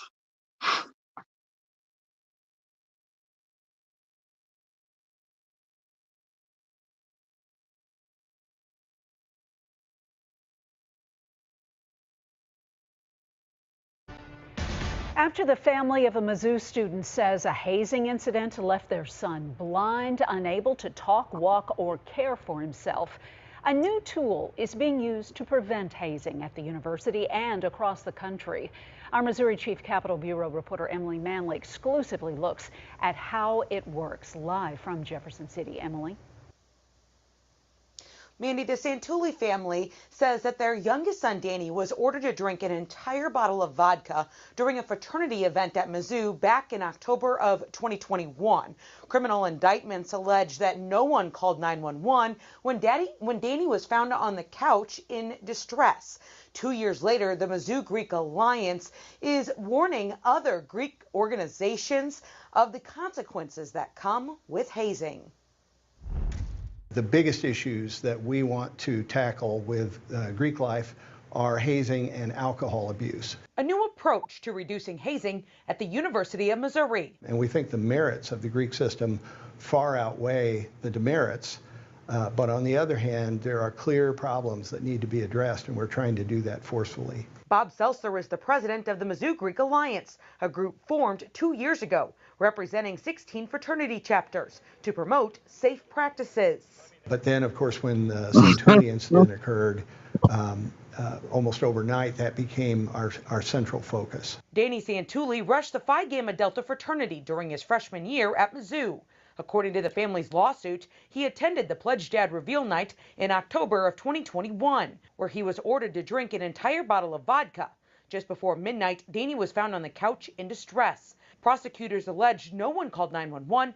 Instead, his fraternity brothers picked him up and drove him to the hospital. When they arrived, Danny was not breathing, and his blood alcohol content was 0.468%, nearly 6 times the legal limit. Danny is now 20, in a wheelchair and unable to talk or see. If someone had called 911 sooner with Danny Santulli, he would not be in the situation. So we want to incentivize people to take action. Last month, the Mizzou Greek Alliance released Arm Yourself to Say No, a 26-minute video explaining what hazing is and the repercussions for those involved. If you show this to your child, in my opinion, you are empowering him or her to know what's coming and to know what's out there. The Greek Alliance involved the Santulli family in the making of the video by telling Danny's story. Seltzer says this video can also help other groups, like sports organizations. We understand what hazing is like. We went through it back in the day. We were basically itching to put out this message. Now, since being released last month, Greek organizations at Mizzou have been showing this video to incoming pledges and members. One fraternity even agreed to show this video outside of Missouri at its chapters across the country and in Canada. If you would like to see this video, we have a link to it on our website, fox2now.com. Reporting live tonight from Missouri State Capitol Bureau in Jefferson City, I'm Emily Manley, Fox 2 News. How about this? How about do away with fraternities?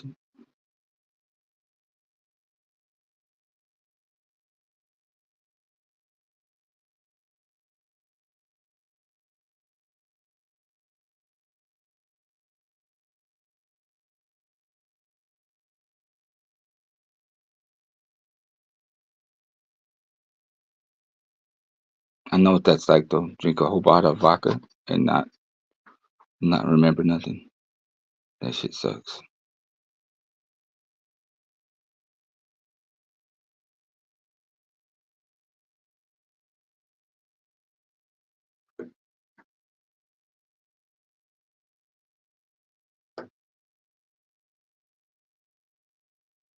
At CMSE Giving Gardens, we believe in giving everyone the chance to have meaningful work experiences and to lead productive lives. In 2010, we expanded our operation.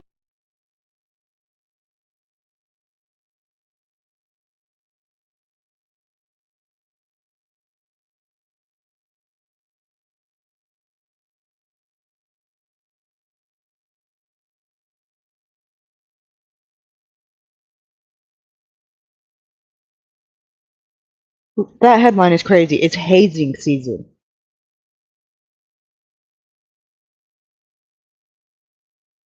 It's pretty much, yeah, it's like come get fucked up, you know what I mean? And whatever, you know what I'm saying? Like, you know, it's just weird shit. Like, okay, like take for instance, if me and a couple of my friends, you know what I mean, was to go get some alcohol, you know, for a homie or some shit, and he was underage and he got fucked up, guess what? We're not getting no misdemeanor bullshit. We're getting fucking felony charges, you know what I mean? You know.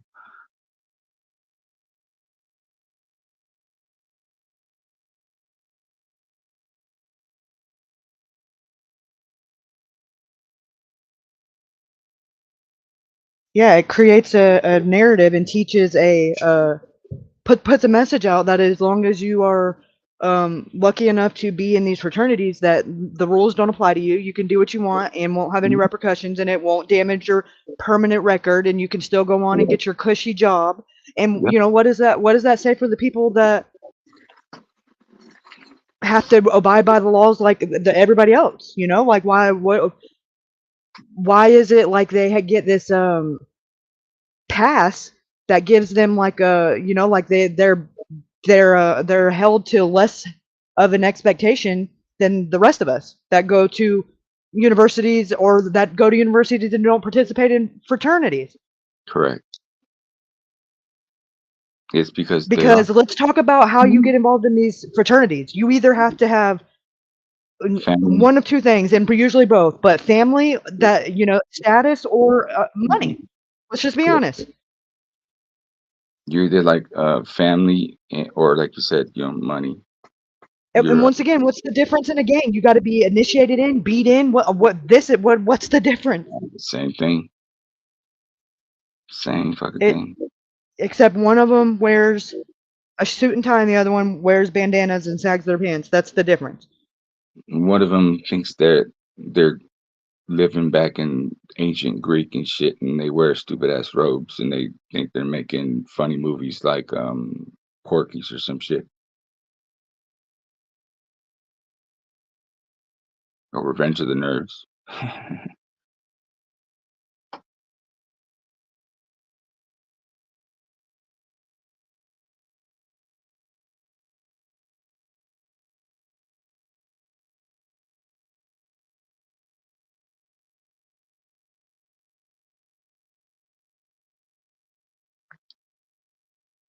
You seen that movie Revenge of the Nerds, right? No. Really? Good Lord.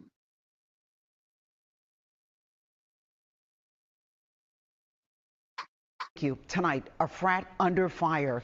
The University of Miami investigating a possible hazing incident on their campus. At least one video circulating online shows possible fraternity brothers involved in a very disturbing act.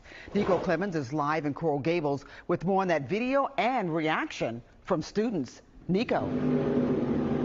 Oh, Trina, many students by now have seen this video. The school is aware of this video, and right now they are investigating because hazing is not only serious, but prohibited on campus and illegal in the state of Florida.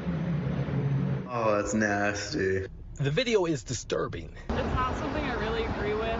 A young man sitting in a trash can while other young men drink a liquid and then spit it out on his back.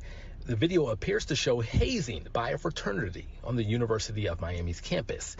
The school says the fraternity is Sigma Alpha Epsilon. Students are reacting to the video. It's just not for me. The risks and dangers associated with it just isn't worth it. UM sent NBC6 a statement saying the University of Miami has received multiple reports related to alleged conduct violations by one of our fraternity chapters. We are aware of videos being circulated, but can only confirm the authenticity of one video. A full investigation is underway. In Florida, hazing is a felony or misdemeanor. The state's hazing law was passed in 2005 after the death of University of Miami student Chad Meredith 4 years earlier. Meredith was drunk and died trying to swim across a lake. No criminal charges were filed in his case, but a civil jury ordered the fraternity, Kappa Sigma, to pay Meredith's parents $12 million. In 2022, Sigma Phi Epsilon was closed on UM's campus after allegations into drugged drinks and a video showing members chanting about violence against women. Pretty much to each their own in terms of if they feel that they want to do that to make the most of their college experience. I know that that's a big part of the culture here. Students on campus say they don't want to see another tragedy happen. It's scary, but peer pressure is something that's really powerful. So we reached out to UM police. We haven't heard back from them, but this is what Coral Gables police told us, that they haven't worked this case because UM hasn't responded to their request, and right now nothing's filed on paper. But Coral Gables police, they told us that UM is meeting tomorrow and they will discuss these videos. So we will follow up with them, of course, on Friday. I did try to speak with a member of the fraternity here on campus earlier, but he told us that they are not making a statement. In Coral Gables, Nico Clemens, NBC6 News.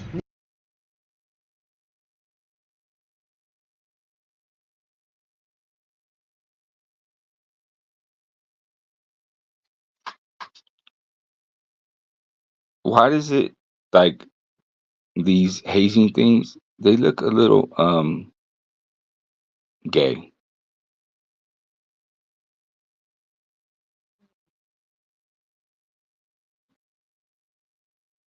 Well, they're intended to like demasculate and dehumanize, like that for sure. I'm not letting no fucking other dude spit some fucking shit all over my back. What the fuck is that shit all about? Ugh. Nasty.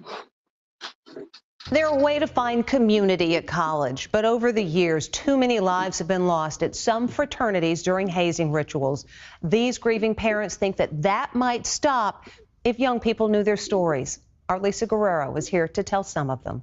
This is our son Ryan, who was killed due to idiocy at a hazing event. This is my beautiful son, Colin Wyatt. He was 18 years old when he died from fraternity hazing. This is our son Tim, who died as a result of a fraternity hazing event. This is Adam Oakes. Death was due to a hazing incident, alcohol poisoning.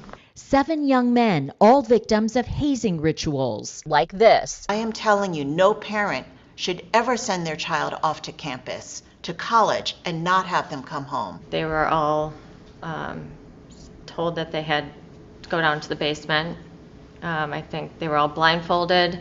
This surveillance video shows a rare look at a booze-fueled hazing event, common in frats across the country, known as Big Brother Night or Pledge Dad Reveal Night. It was the Pledge Dad Reveal Night. They were handed a bottle of alcohol. In Danny's case, he was handed a bottle of Tito's, and they were told to drink it. That's Mary Pat and Tom Santuli's son, Danny, with a liter of vodka. I believe it was taped to his hand. Cops say Danny's pledge dad forced him to drink the equivalent of 20 shots, plus do a full beer bong. He later went into cardiac arrest from alcohol poisoning. In the video shared with us by the Santuli's attorney, David Bianchi, you can see Danny fall over. He later slides off this couch onto his head. They don't know what to do. They're afraid to call 911, so they don't.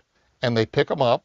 They drop him on his head. Surveillance video, you would think, would incentivize these guys not to do this stuff.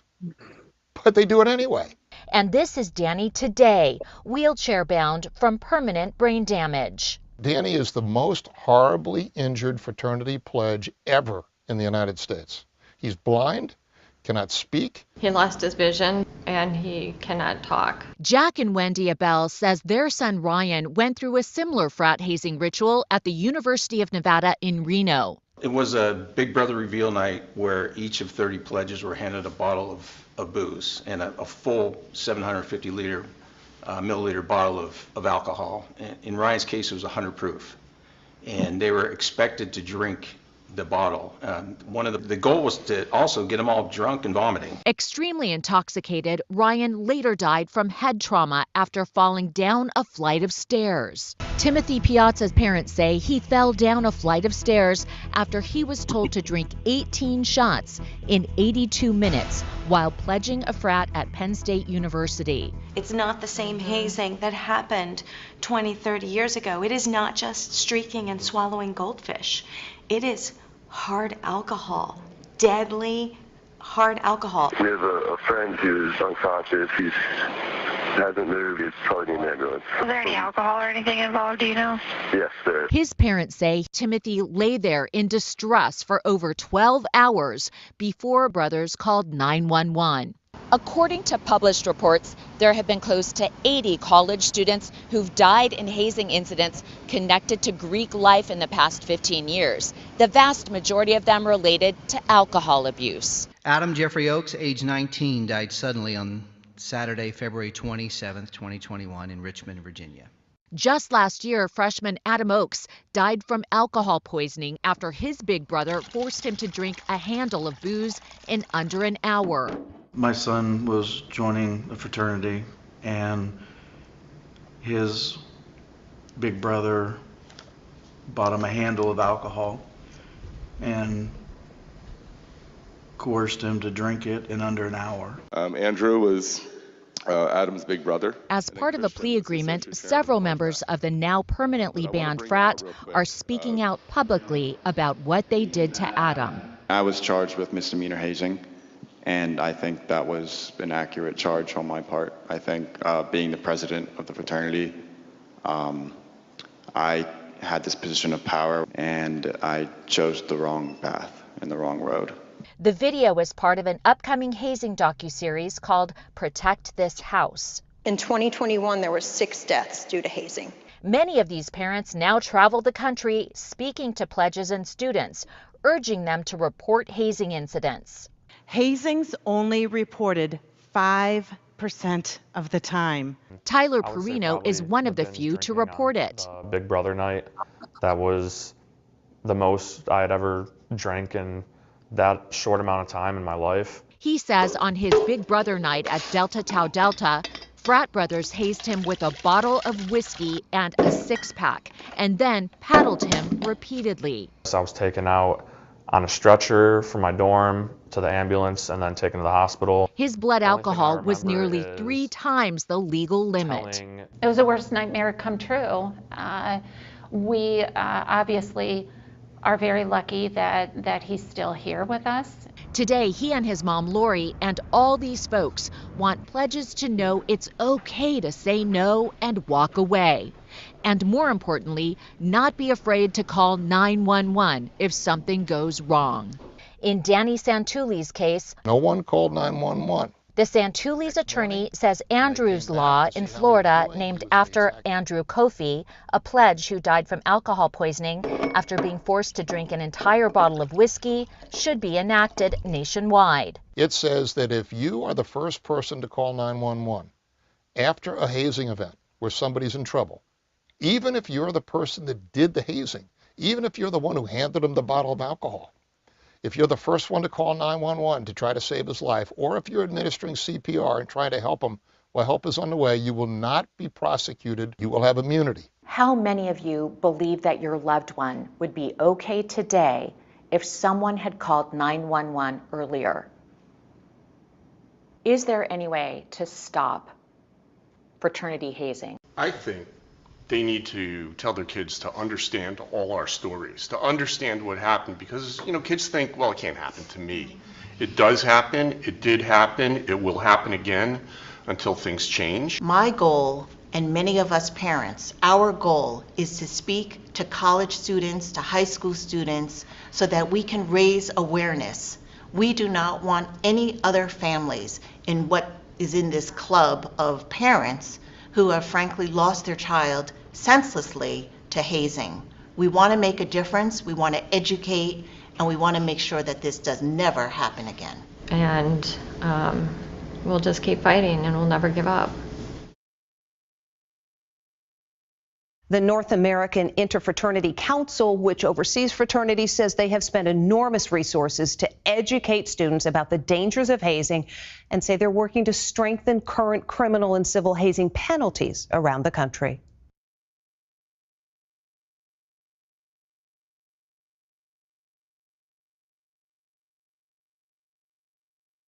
Do you drink, Kaylee? I do not. Have you ever? Oh, I have, absolutely, but it's just it's never been my thing. I don't. Right. It maybe once a year, but I've only drank to the point I was drunk twice my whole life, and the second time, as sick as I got, it is why I've only ever done it twice. But like going in Chili's every, if on an occasion, like once a year, anniversaries or something, I'll get buzzed off of one drink, but that's it. Like I don't ever want to be that drunk ever. There's no benefit for that to me. It's miserable. Yeah. I when I was with my ex, it was her grandparents' 50th anniversary, and at some point in time, throughout the night, I started drinking like nothing but straight vodka, and like I'm only telling what they told me what happened because I have no recollection of anything. But it wasn't cool. You know what I mean? Literally, they had to chase me down, beat the shit out of me, throw me in the car. And I guess once I was in the car, I fell asleep. And then when I woke up the next morning, like I was like, what the fuck happened? Like I was dirty. My body hurt. Um, I didn't remember nothing.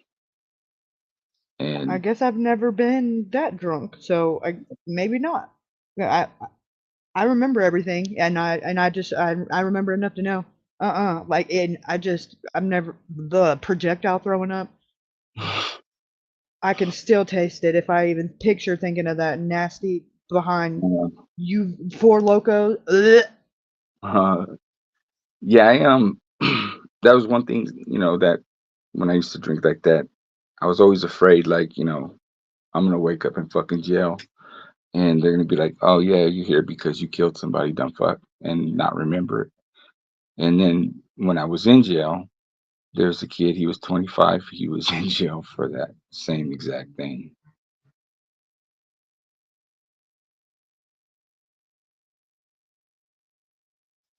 Yeah, that would be, well, yeah, because I mean, even if you have no recollection of it, I guess that wouldn't really be a argument that would hold up in court, huh?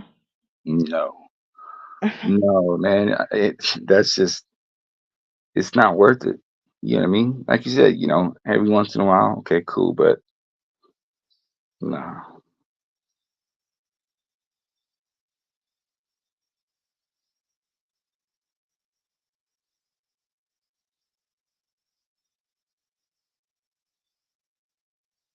Jewel.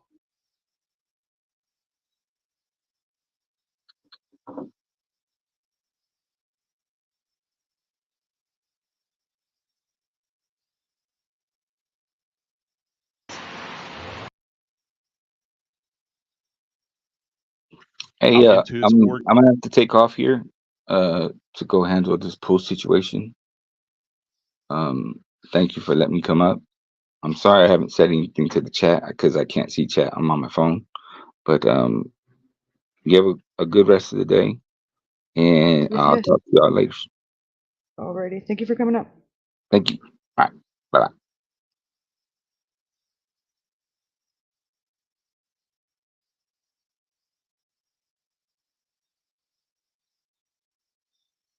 Okay, I know I want to find this part in this. Organs into his blood. Been found, and I'd like to know. Okay, not this one.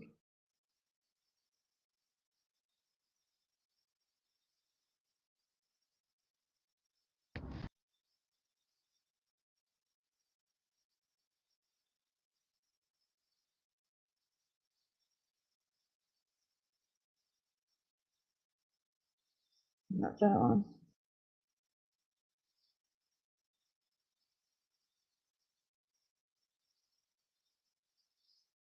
My thoughts exactly. This one. And it sucked those pontoons off his feet. How?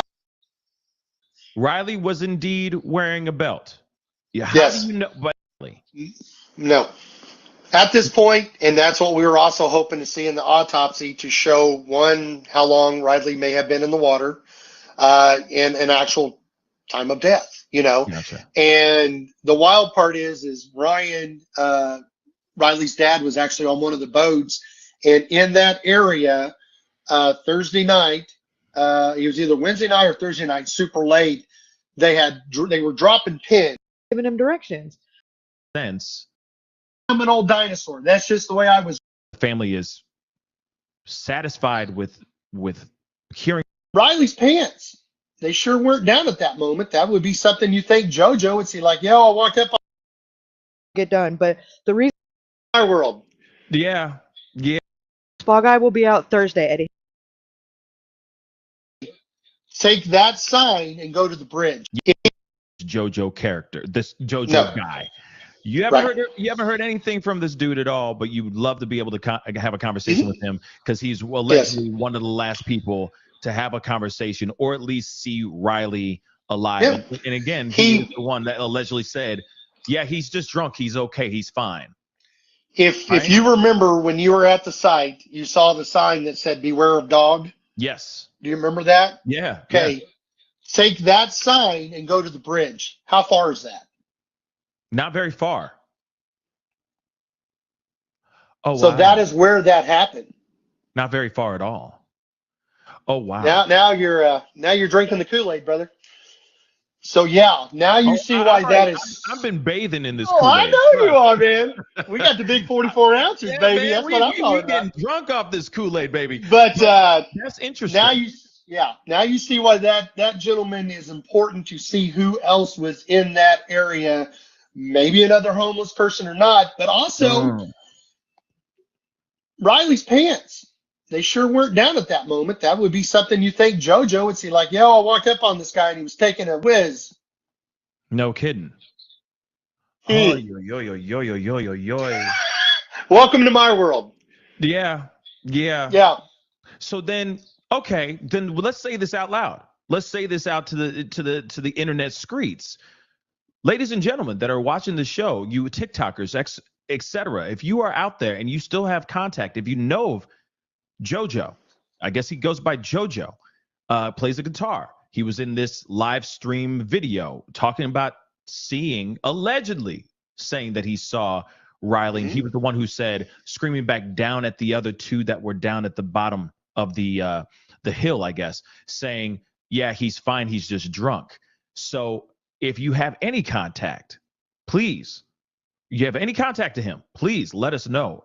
Because the family, Chris, etc., even myself, would love to pick this man's brain and find out some more information. That's really, really, really, really interesting. And thank you so much for that super chat, fam, because we probably maybe be able to get closer to some sort of clarity on the last few moments that Riley fell into the river. Yeah.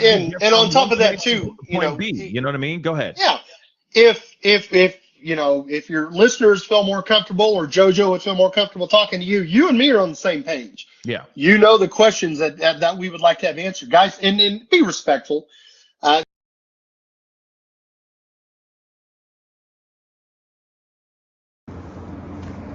Reginald made contact with him right here.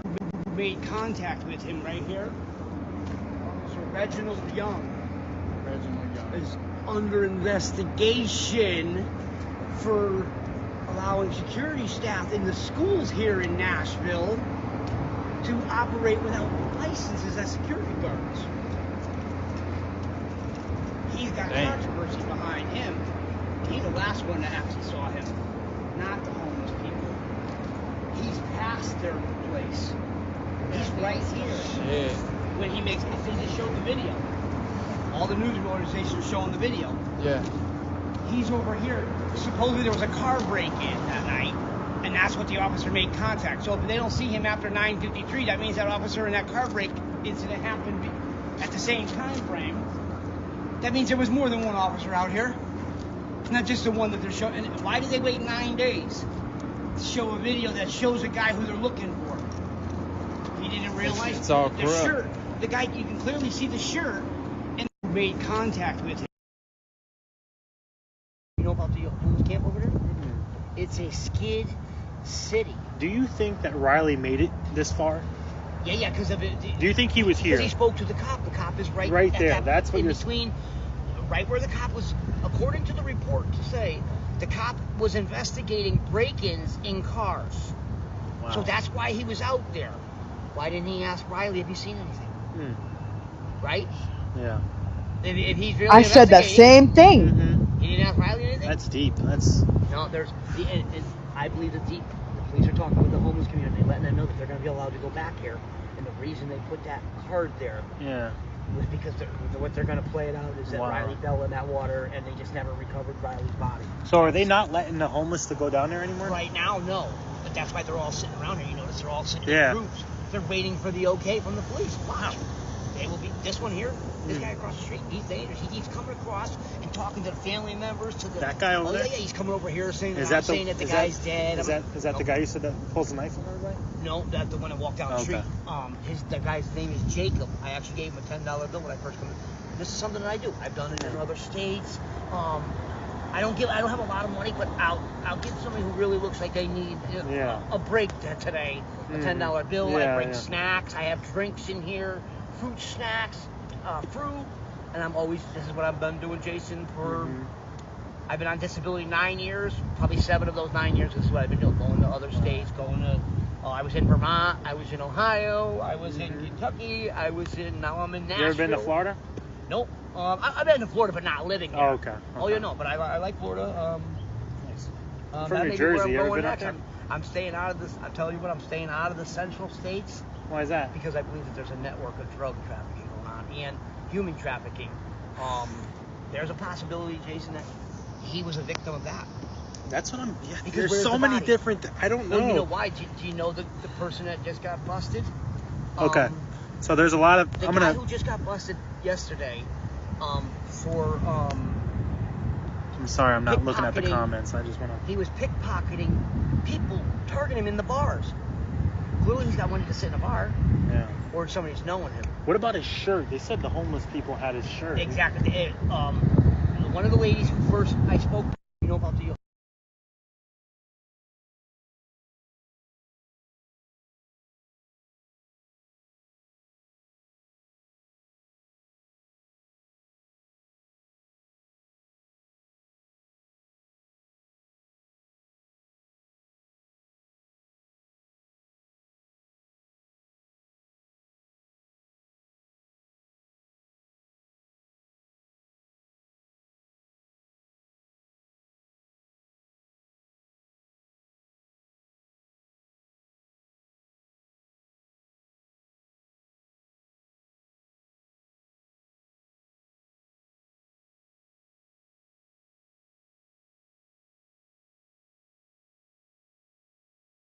Recently, but in the park down there.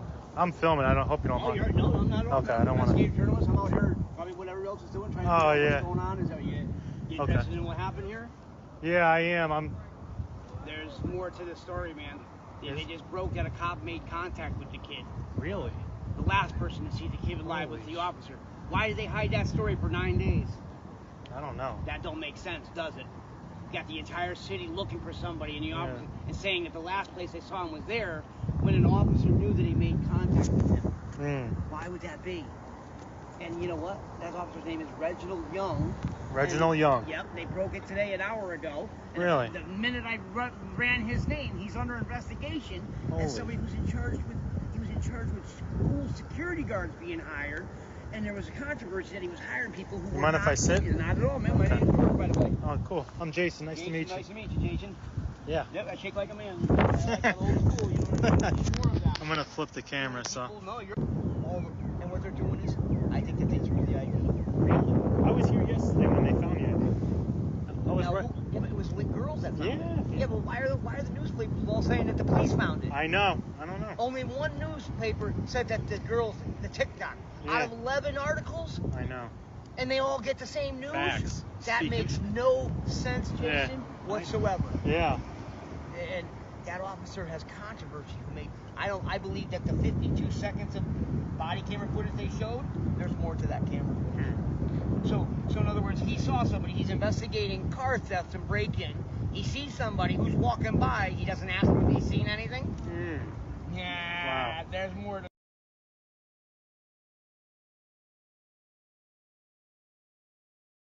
This guy comes up apparently and says, where can I find some women at? Where can I find some what? Women. Women. So I'm like, well, I don't know. I said, even when I got money, I can't find them. So. This is the guy Butters was talking about. Because look, he's sitting. Yeah. He said this. The caption says, homeless vet near the spot Riley was last seen. He was staggering and asking where he could find women.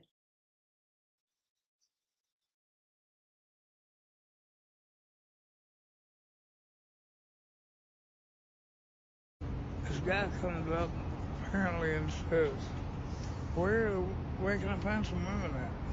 Where can I find some what? Women. Women. So I'm like, well, I don't know. I said, even when I got money, I can't find them. So they so apparently takes off. They said going that way.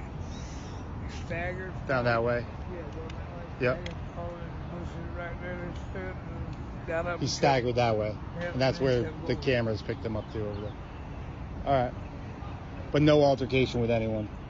Just asking around about women. I appreciate it, man. All right. I'll This guy comes up.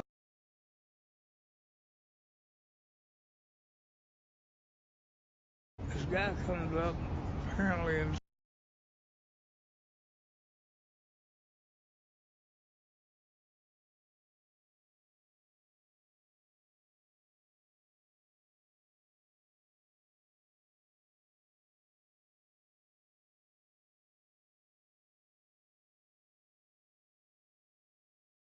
Recently, but in the park down there. I'm filming. I don't hope you don't mind. You're, no.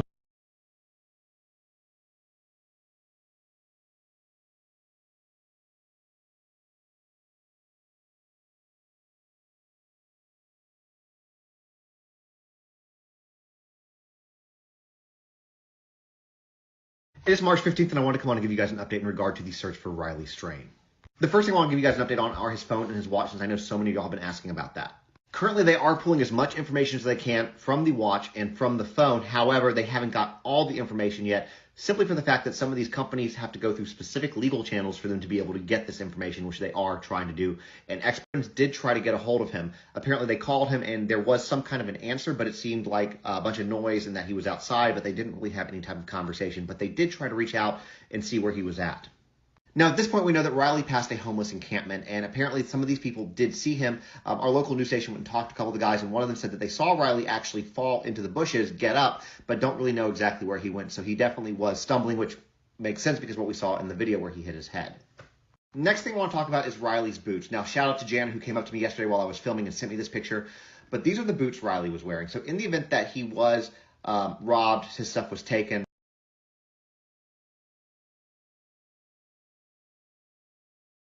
Good morning. So I haven't been. Strain video. How's it going, man? Have you seen this before? Oh yeah. Do you know what it is? Have you ever been to the cave? Well, the actual cave? The cave right here, you mean? No. It's about a mile up the river. No, but I've been in this one right here. You've been in this one? Yeah. Where there's one right down there? Yeah. How do you get to it? There's a trail? Where? Yeah, that's crazy. We're all about caves right here. Right. Now I heard y'all say something about a cave, another cave. That's why I turned around. It's like, well, I've been in this one, but I haven't been. So how far does that one actually go? Back into the wall there? It ain't very far. It's only like from that rock there, maybe to the square piece. So maybe somewhere someone would live before at one point? Yeah, for sure. Oh, well, let's check this out. Look, somebody had Happy New Year, man. Happy New Year. My name's John, by the way. Butch. How's it going, Butch? Yeah, man, we were looking down there, and there's a bunch of trash in this river. Where are you from? Lawrence County. Oh, wow. Amish up there, right? Yeah, Amish. Oh, man, we were just talking about the Amish. You're an Amish, are you? No. No? Man, I love their baking. They cook some good food, them Amish people do. Yeah, now. What you gonna do? Wills, we're gonna find the cave.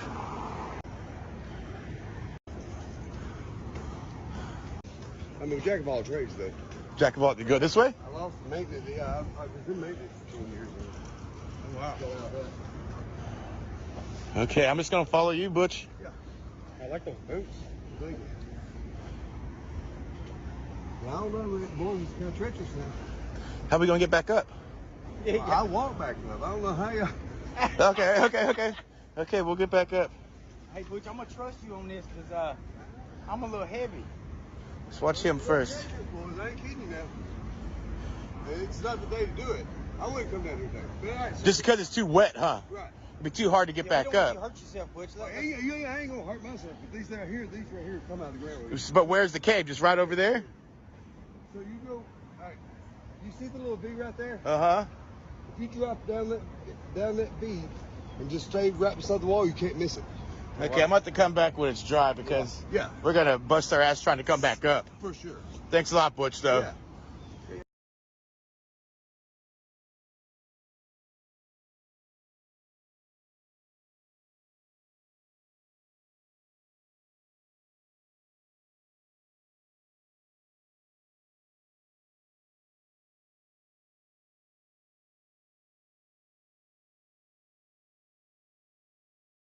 Hey y'all, I just wanted to hop on here really quick during the night he disappeared. I seen the guy that went missing. He came down through here. He heard a commotion. We looked back up.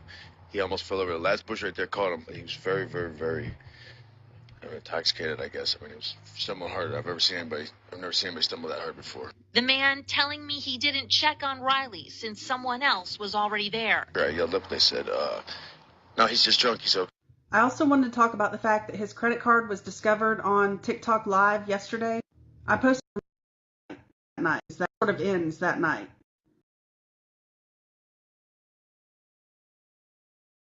So what the fuck? There's caves? I'm about to Google this.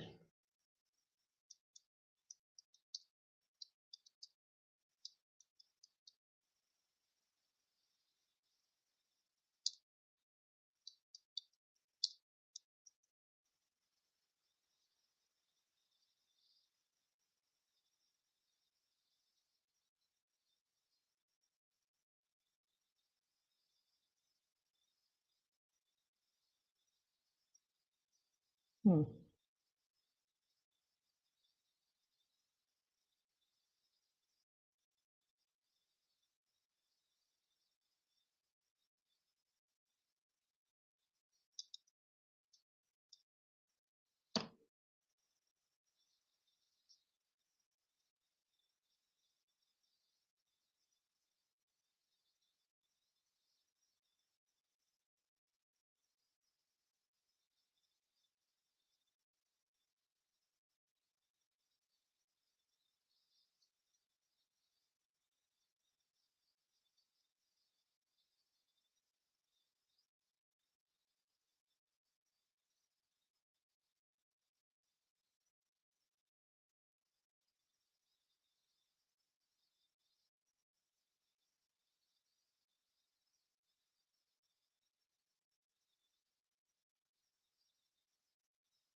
Hmm. Of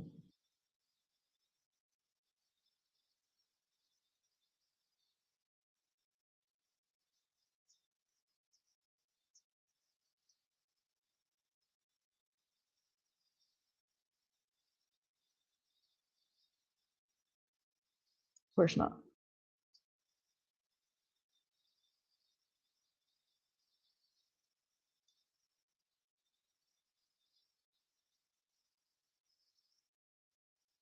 Interesting. That'll have to be another rabbit hole I go down.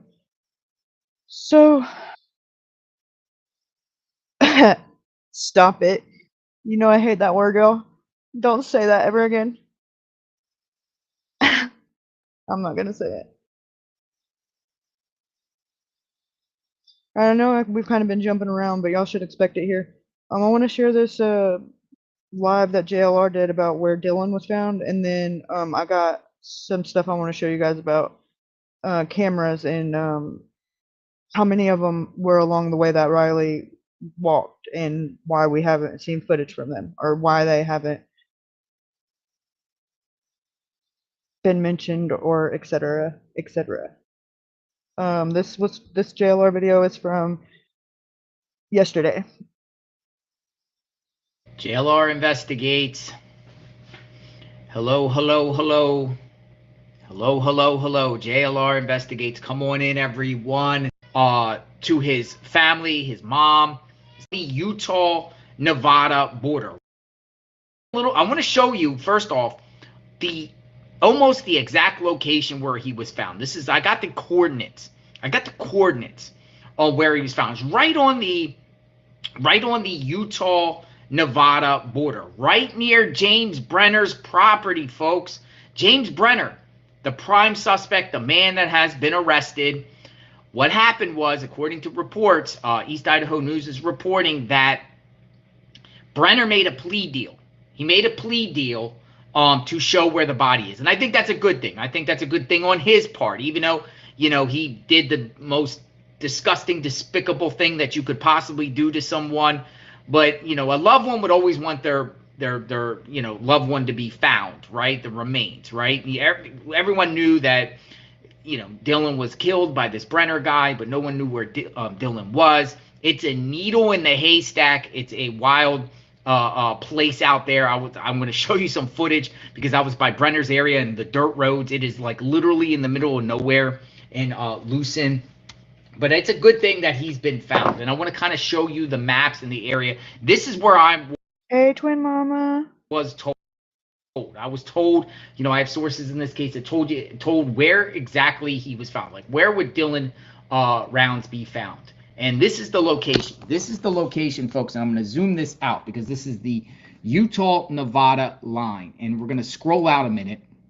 We're going to scroll out. And let me just put it in layers here. So this is Lucin. This is where Dylan Rounds was starting. He was going to start a farm. You know, he was 19 years old. He was going to, you know, build a farming life. You know, right over. There's nothing there, by the way. There's like a railroad track there. But you have to go. It's a little bit off of Highway 30. And the closest town is Montello. Montello, Nevada. It's on the Nevada Montello area. This was, you know, this was the area they were searching over here extensively. But the remains of Dylan were found over here towards this area, a little bit down, and I'm going to show you. It was off this road called Tunnel Springs Road, which was very close to the property of James Brenner, the suspect, and it's as remote as could be out there. And I'm going to show you here. But first, like here, Brenner owns property. This is a land glide property search here, and it is off of Tunnel Springs Road. Here is the border, and there's parcels of land around here. Brenner actually owns a piece of property here. Where Dylan was found was right around here. So it wasn't that far. It wasn't that far from Brenner's property. This road here is Tunnel Springs Road, and it connects both states. It goes right in. There's nothing there. You cross over. It is as remote as can be. But if you zoom out, Tunnel Springs Road actually takes you up to Pilot Mountain Road, which eventually takes you to Dylan Rounds' farm, which was right up here. So it's pretty wild, but the terrain is like off the chain up there. I literally, when I went up there to cover this case, this is wild. I'm about to show you footage. When I went there to cover the case, and Magnolia was with me. We had a Mustang. And it was as remote as can. JLR went up there in that Mustang and got that fucking road beat the hell out of him. Somebody should have warned him. Because I was trying to get to Brenner's property because Brenner's property the whole time had peaks of interest because it was right over the border. And then there's back roads that go around a mountain chain that will take you from Dylan's farm to Brenner's property. But here's literally the terrain out there. And that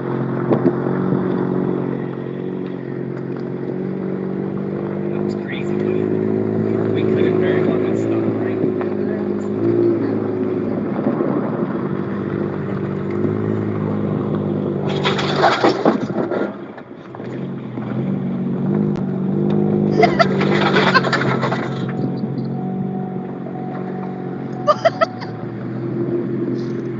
That's what the area looks like, folks.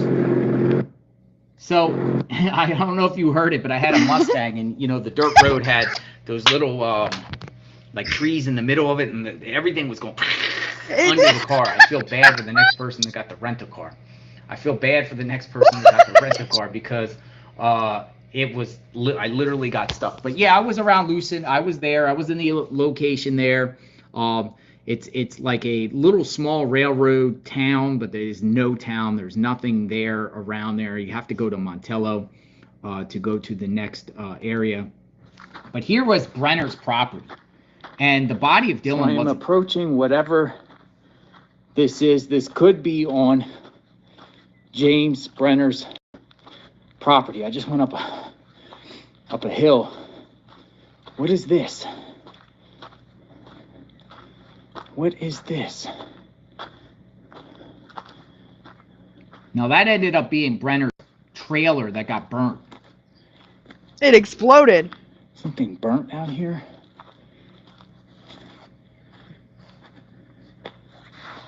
This is bizarre. No tractor.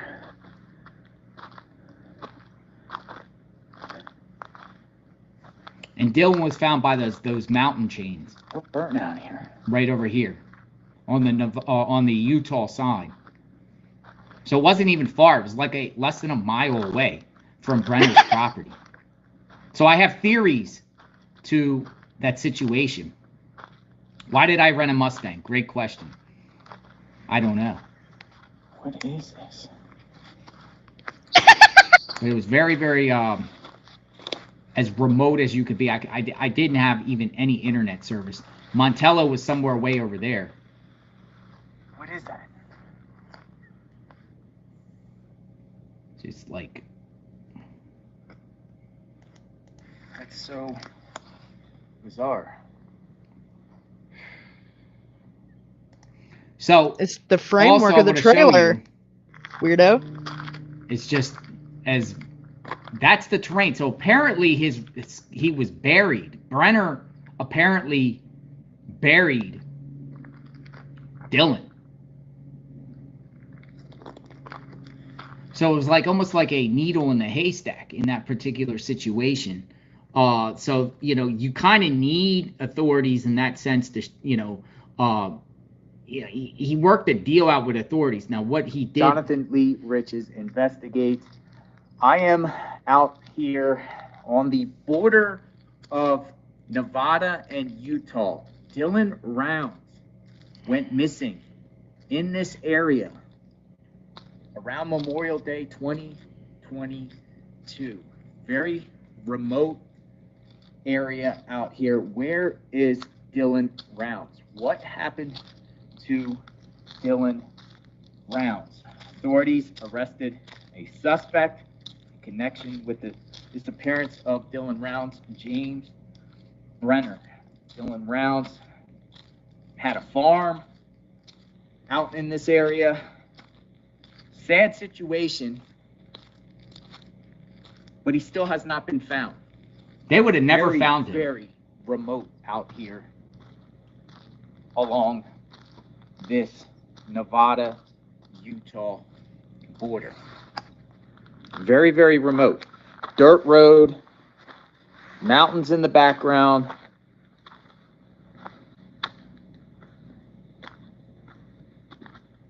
With Dylan.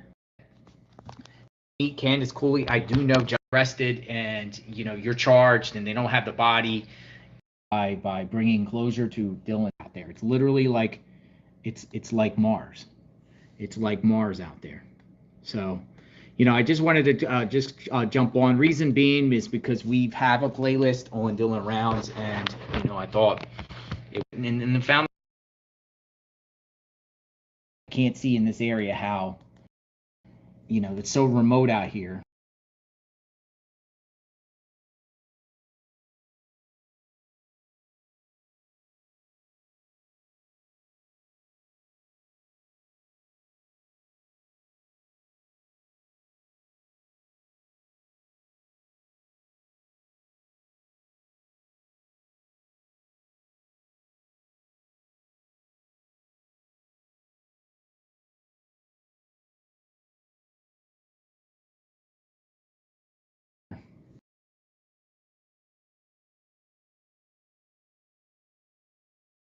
Sorry, you guys, I was taking a screenshot.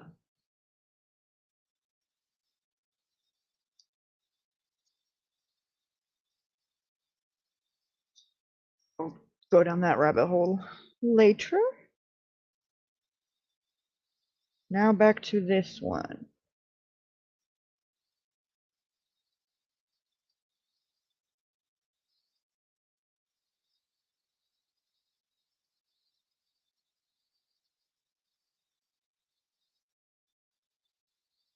Okay, so a couple people in the comments wanted me to go live and explain what I was talking about and kind of point it out and direct you guys.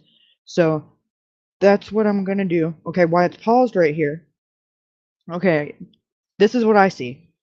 Now, granted, I had to really, really slow this down to a degree that is uber slow, like frame by frame. If you're familiar with editing and photo, like what that means, which is like as slow as it'll go. And I see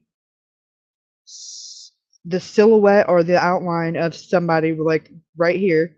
Looks like they're kind of bent over, and there's two people on the side of them right here, kind of either pulling them up or whatever. But this would be their back. This would be their bottom. Okay, this would be like their legs, and their knees are bent, and then this is the rest of their legs, and then this would be their feet. Okay, this looks like someone else, the silhouette of another person, like pulling at their feet, or they're pulling at their pants or pulling at their feet, in my opinion. Like, but you guys tell me what you see. I've convinced myself that's what I see happening here at this moment.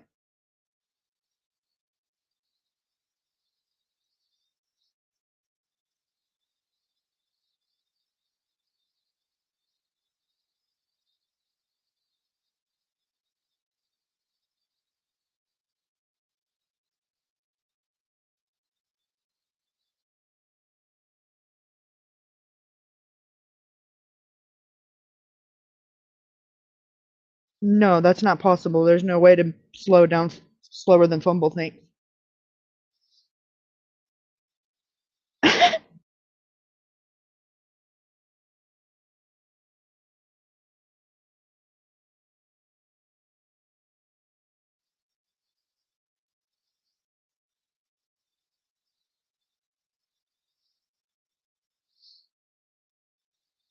Okay, now I see the silhouette of another person right here.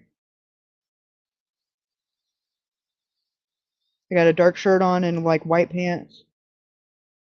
Or white-ish pants.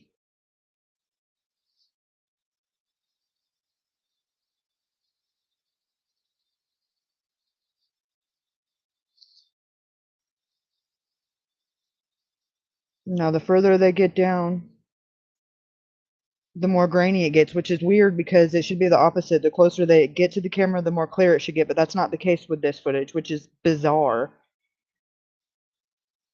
So bizarre.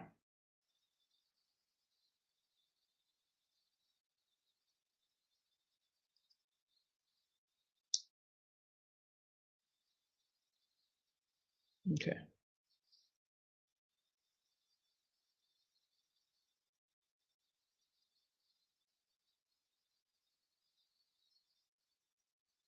Okay, see, now you see the silhouette kind of starting to form again. Now look, now you can even see with this filter that I use, you can even see the arm and the elbow bent right here. And like almost like they're either throwing up or they're out of it, but it looks like this looks like a person's arm and elbow, then here would be their head. This is their back. Yeah, and now that's even more clear. This is like their back area. This would be their bottom, and then right here is their knees, and their legs are bent, and then this would be the rest of their legs and their feet. For those of you that requested for me to do that, you're welcome. I'm just kidding.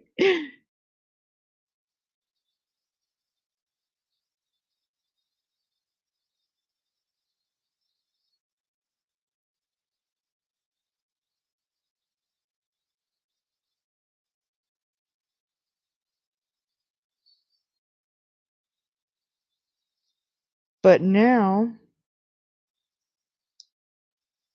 let's go back to the video itself.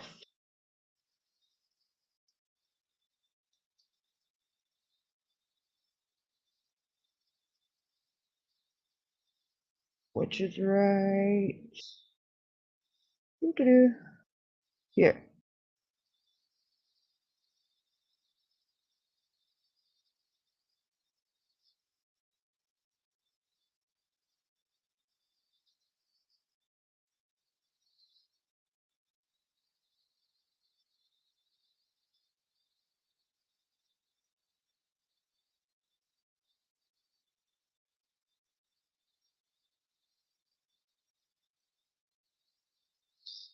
Okay, go back a little bit more. This is the timestamp where that's happening. What I'm zoomed in on is way over here where the abandoned building is. That's where that's at. I can't zoom in on this, so you guys will have to zoom in on it on your phones or your devices. But see him coming from over there? See the movement over here, right here where my mouse is? Hold on, let me make it full screen.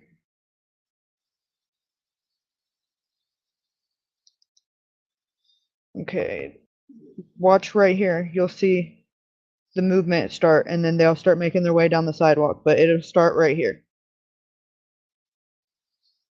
And this would be 11:02 p.m.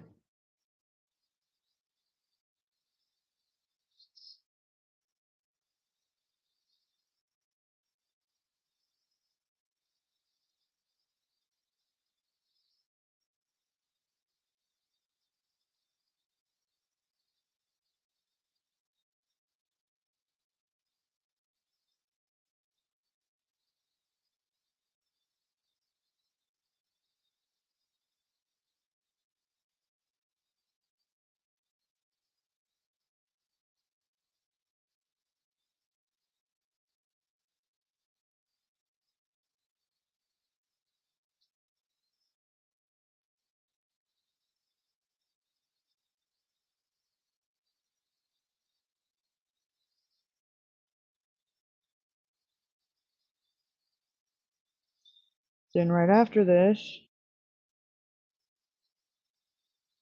we're at 11:04 right now. Now look, about 11:05, so 3 minutes later, look who comes cruising by. And they're moving pretty fast. This isn't fast forwarded or nothing. This is normal speed.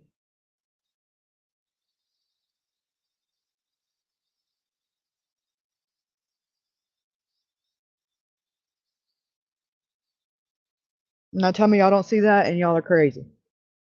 Now here comes someone else. Person that was walking in front of them because they got high socks on or leggings or something. You can see the white on their legs. And there's clearly somebody else that's wearing darker clothes walking next to them because you can see it kind of, you can see the light change when they walk in front of it.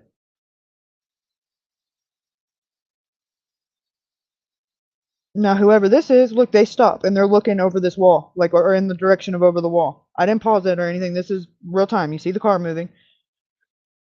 Stop and look over the wall for a second. And then now they continue to walking on behind the white shirts. People. Subjects, whatever we're calling them. And this is at 11:06.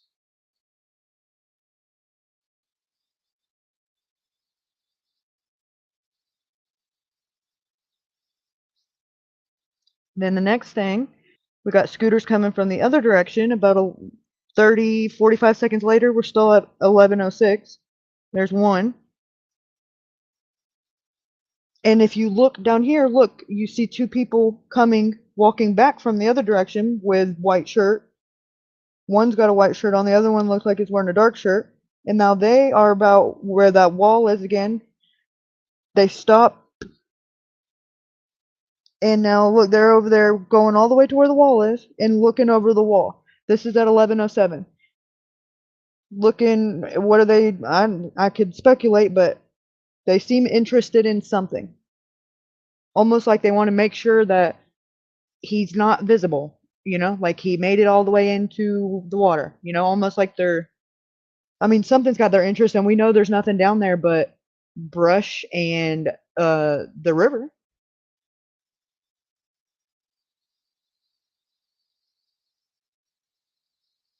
Now I'm gonna let this play. We're still at 11:07.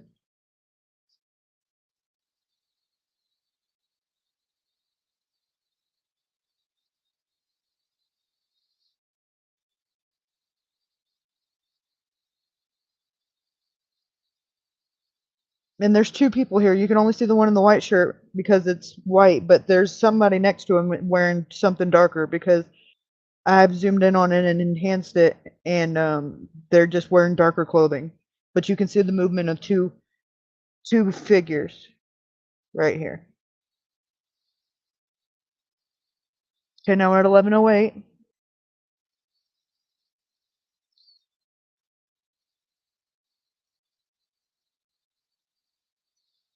Did he say they, Cricket Day? That's a good catch. I didn't catch that if he did. But that wouldn't be the first time I've heard that he was with somebody else, that he wasn't by himself.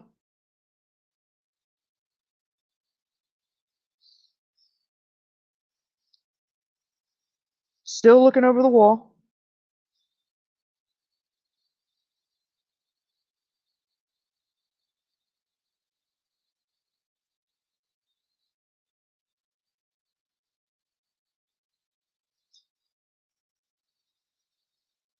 Now we're at 11:09.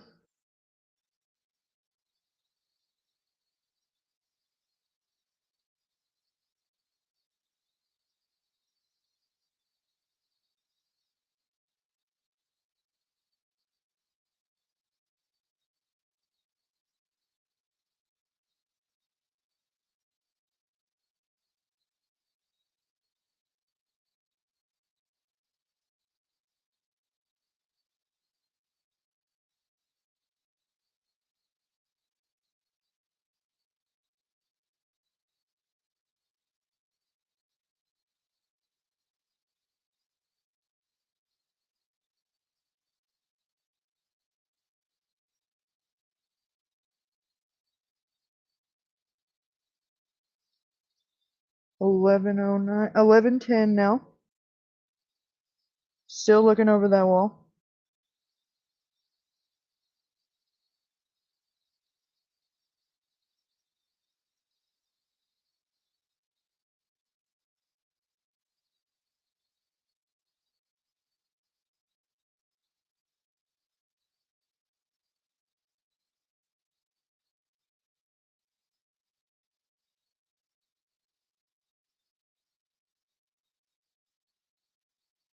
Now look, you see two people walk off real fast. They get away from the wall. You want to know why? Because look what's coming.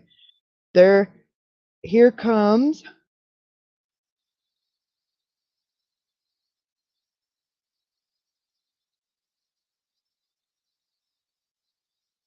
See the flashlights over here? Here comes the two officers. So they hurry up and get away from the wall.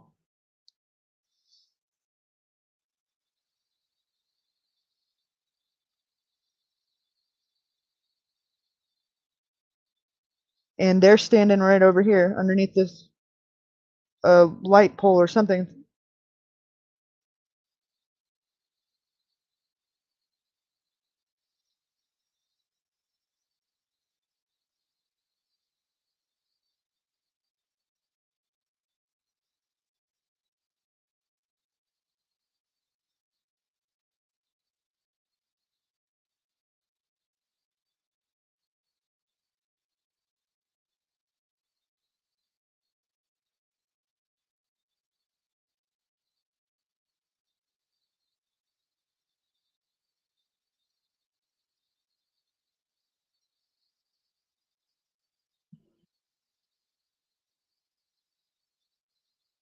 See the movement? Now they're moving that direction.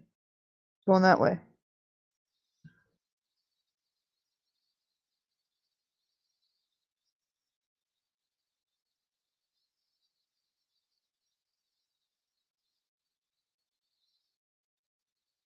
Here comes 1, 2, 3 coming from this way. 1, 2, 3, maybe even 4. And then there's 1, 2, 3 walking this way.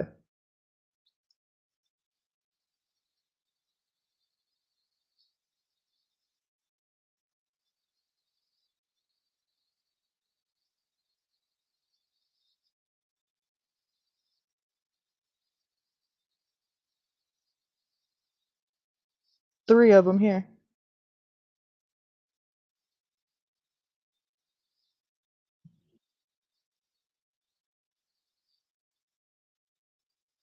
And now here comes 2 more. One's got a blinking head, something like a headlamp blinking on.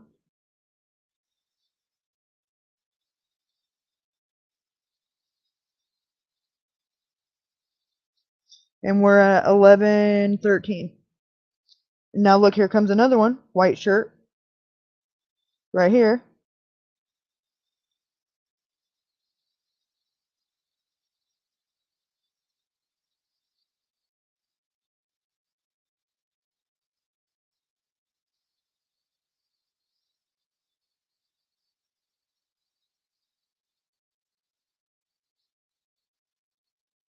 And here comes two more.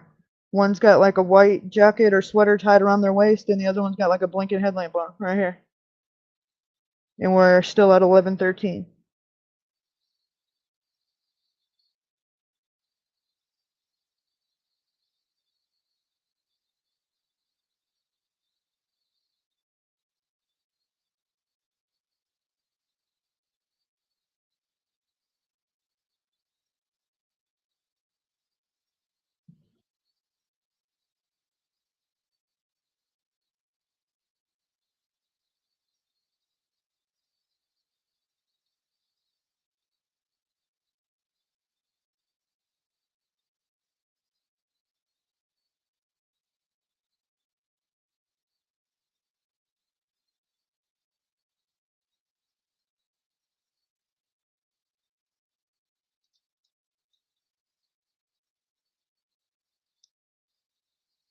Now this is the next thing I have noted. Now we're at 11:15. This vehicle almost comes to a complete stop.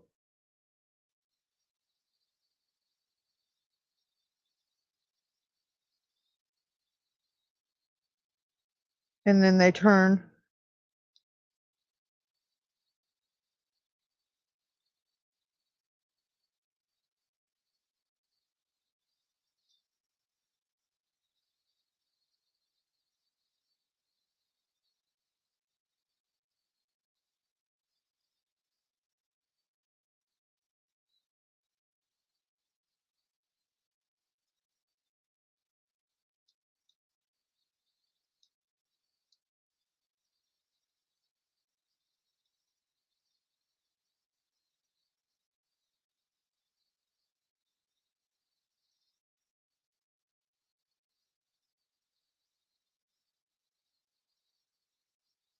That car slams on brakes with her too. Now we're at 11:18.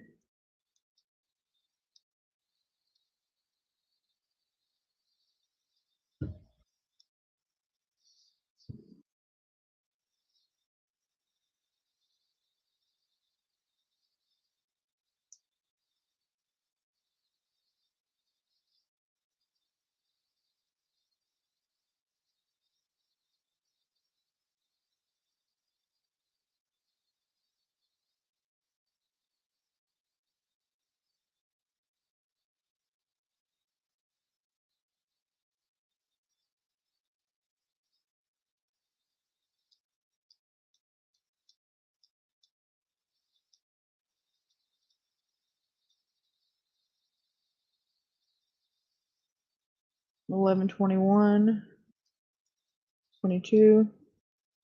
And that's raindrops on the camera. So it started raining about 11:20. Started sprinkling. So it did rain.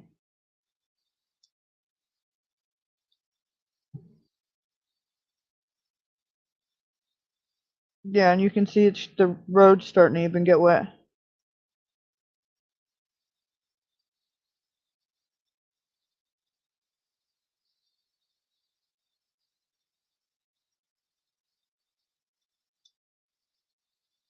$11.25. Creeper van.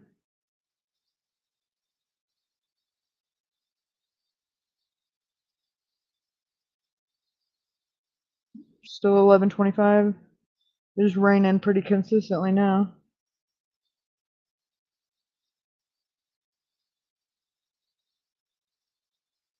11:26.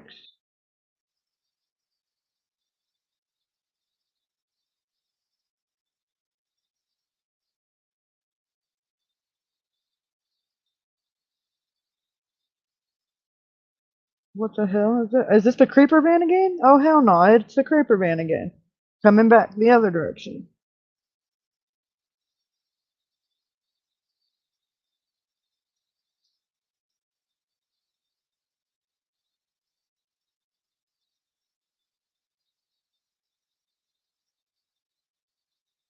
Where'd those headlights just go? You guys see that? Hold on. Watch over here. And then watch it. They'll start right here. and then they go over here like they're turning, but you don't ever see where they go. And then what? And then something's flashing yellow in this sign right here. 11:27.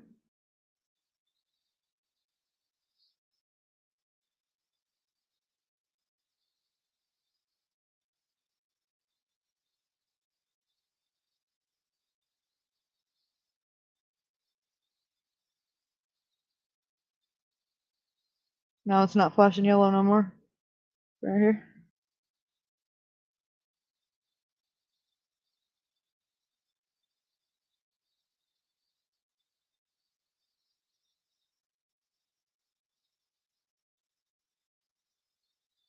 $11.27.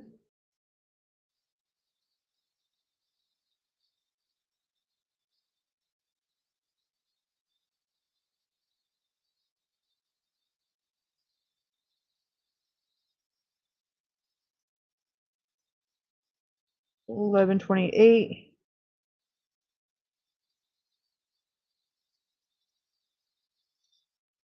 Hit brakes real hard.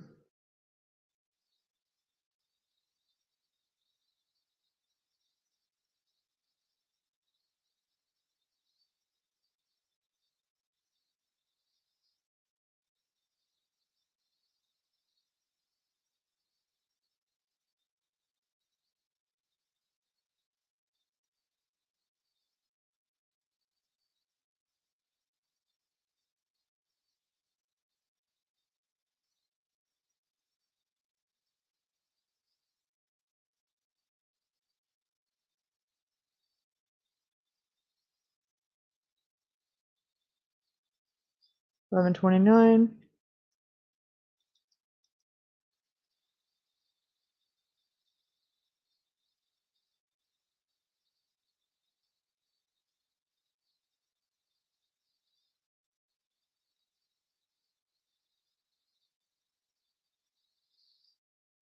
And look, something flashing in the sign again.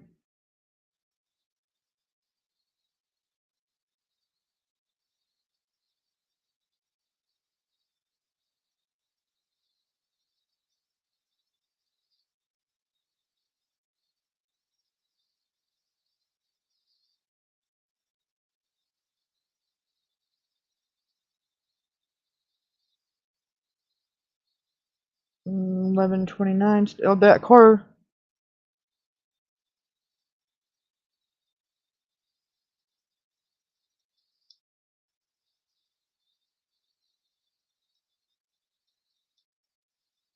And that's where it ends.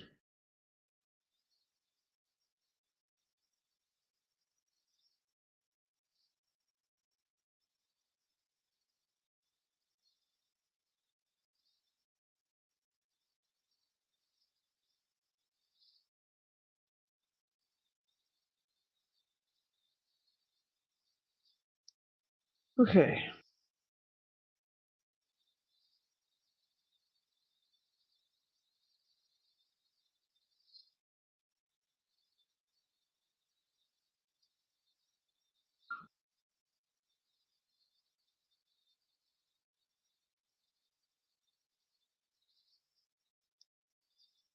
So this is something I've been working on. Let me move this.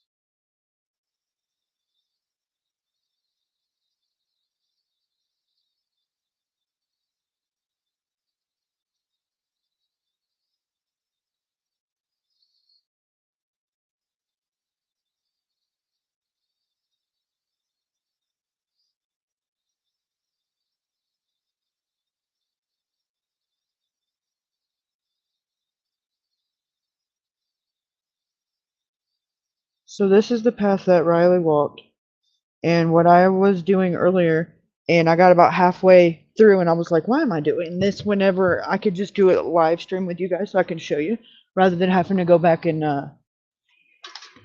explain it. And so I'm going to start over.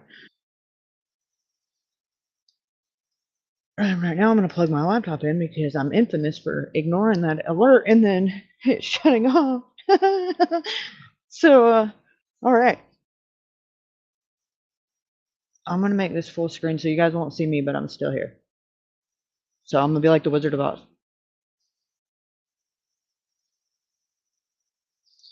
Okay. So what I was doing was going the path that Riley walked. Well, first of all, we're going to change it to the one he actually walked, which is this one. And I went ahead and did the street view of, and then just kind of looking for cameras, okay? And right away,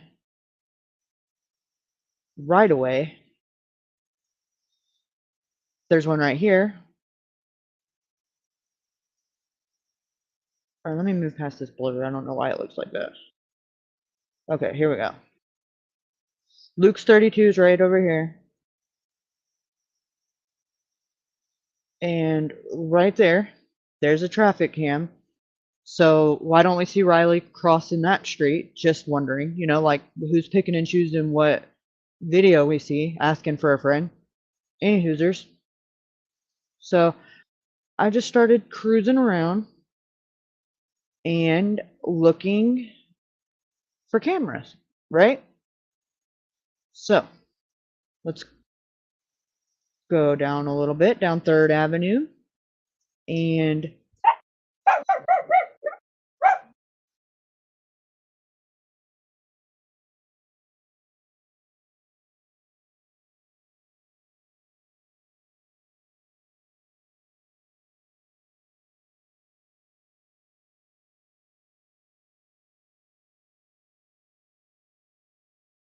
there's one right here where my mouse is, which would be 106 and 3rd Avenue. I think the business is called Blake's Place to Play. Live music, eats and drinks. It's called Old Red.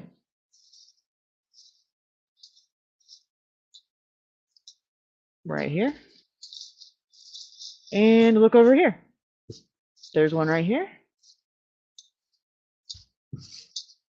Stop smacking the fucking ribs.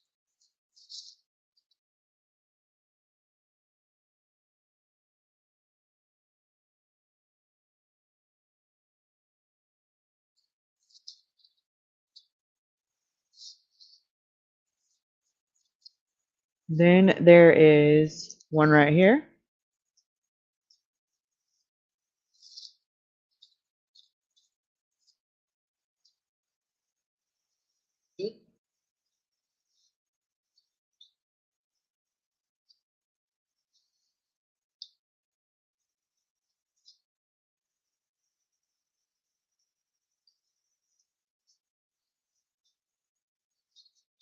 One right here.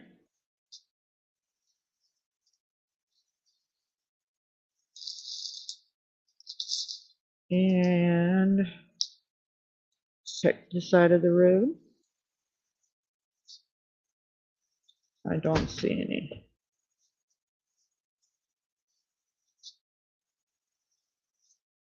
Okay. Let's keep going.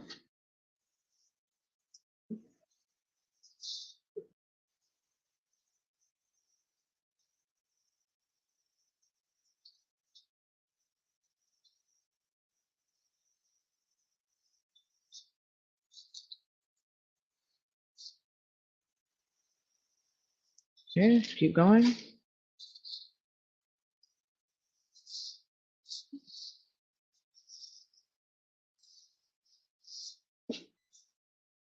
There's one.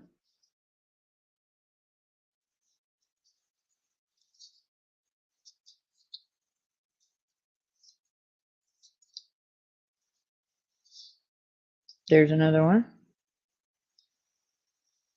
on the traffic light, or the crosswalk, I mean.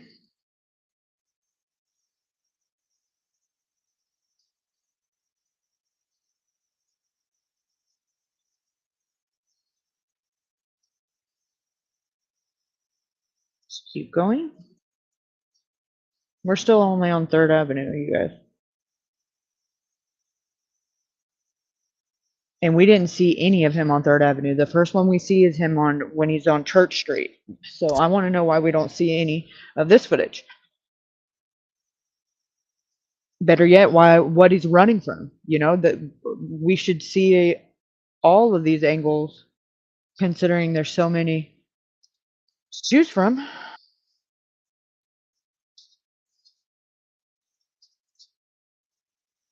Keep going.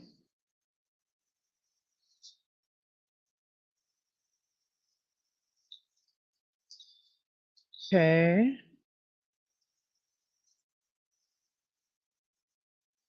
There is 2 right here, one on this side and one on this side, and that business is Wild Beaver Saloon and Garage B parking. So either way, one here, one here.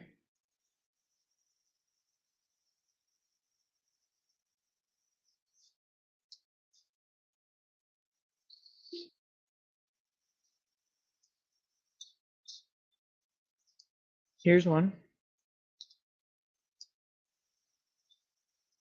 Right there.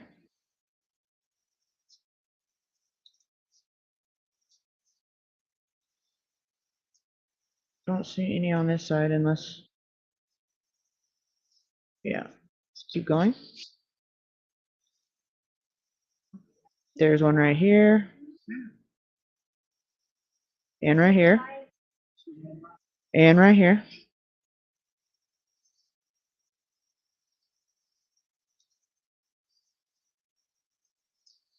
So they're literally like every other building down 3rd Avenue or 3rd Avenue. That's the road we're on. Now, this business is Banner Lofts. And then the escape room is over here, but I'm assuming the camera over here would be to this business, which is Banner Lofts. The escape room is coming up here. There's camera right here pointing down that way.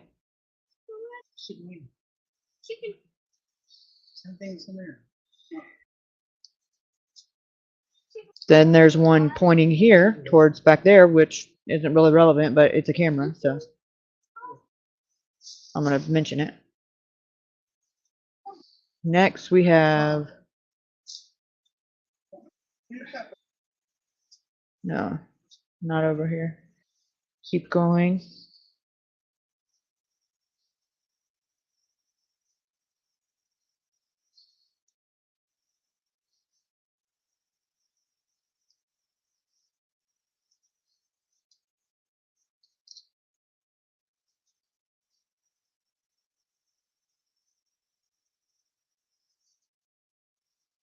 That's one over there. But we'll get to that one when we get over there. That's where we're about to turn, because that's Church Street. Okay, right here, there is...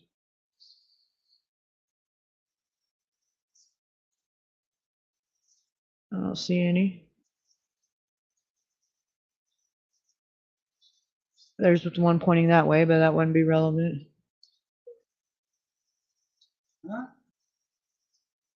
There's one right here on the back of this truck, but who's to say if it was there then? Or food, whatever trailer. Okay. All right, now we just turned onto Church Street.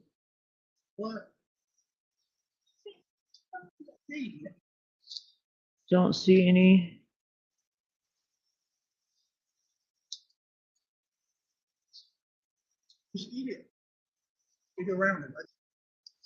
I don't see any here. Here's one. Right here. Right here. And then this is actually one of the ones that we see Riley on. And there's one pointing this way, and then there's this one that's pointing that way. And then there's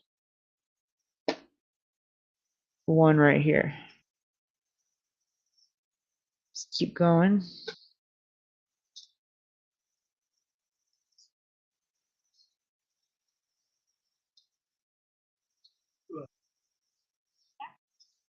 There's one right here. Just keep going.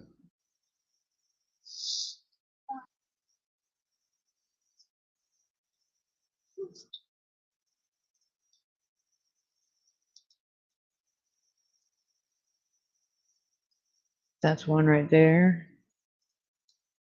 One right here.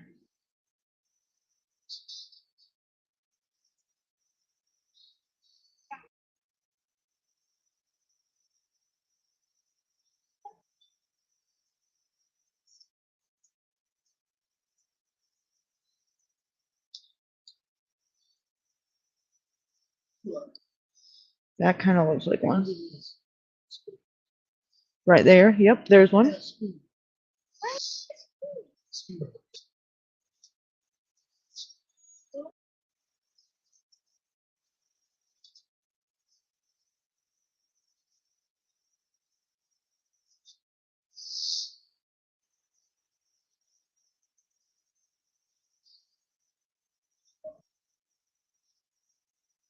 Nope. Okay, let's keep going.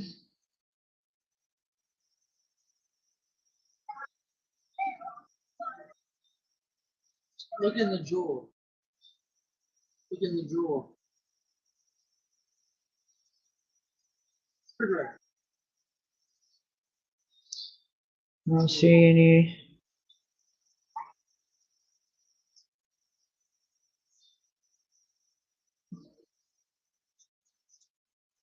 Here's one right here.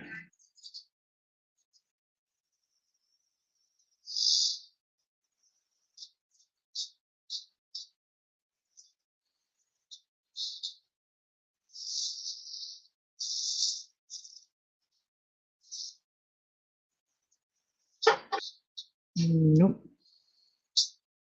Keep going.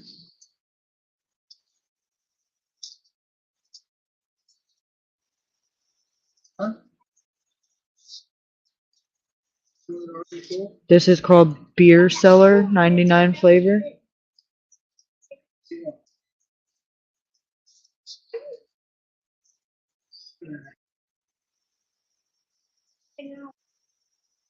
Huh? This?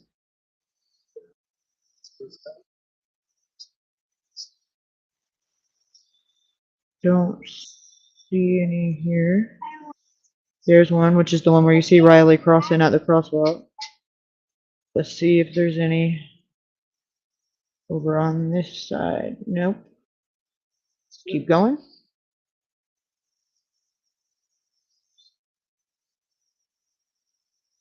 Nope, nope. If you don't go to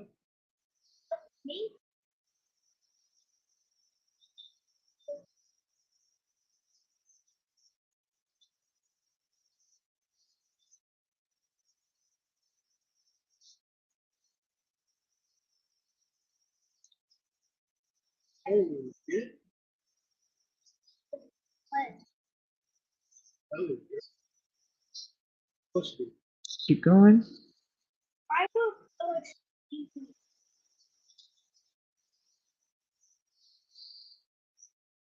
Hmm.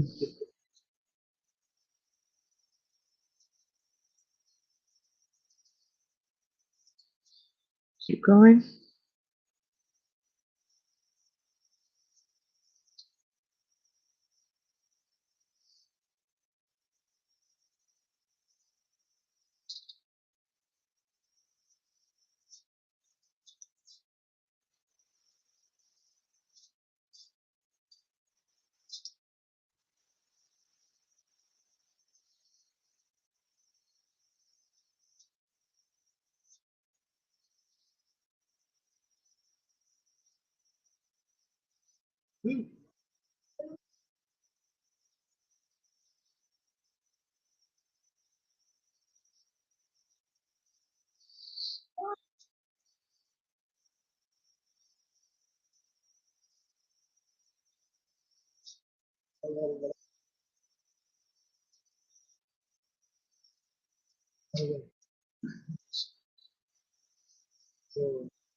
There's one right here.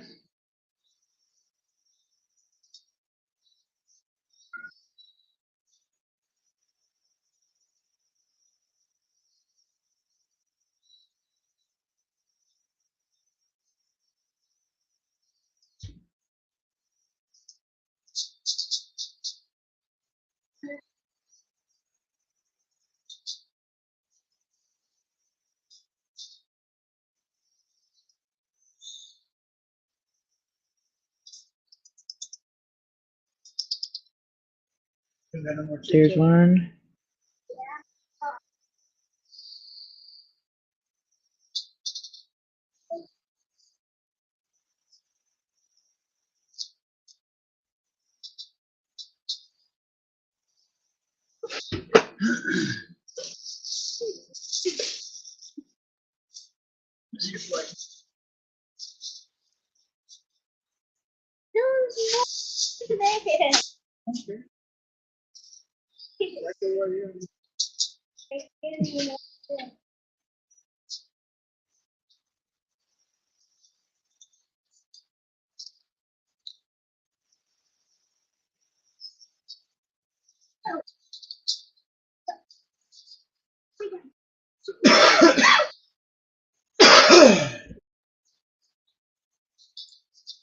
Don't see any over here.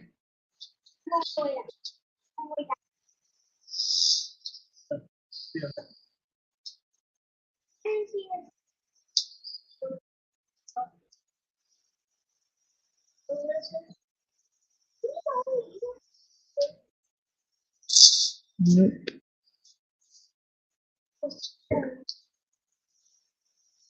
Nope, nope, nope.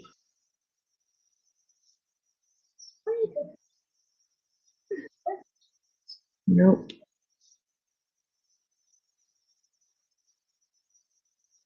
Keep going. Take this out there and eat your chip food.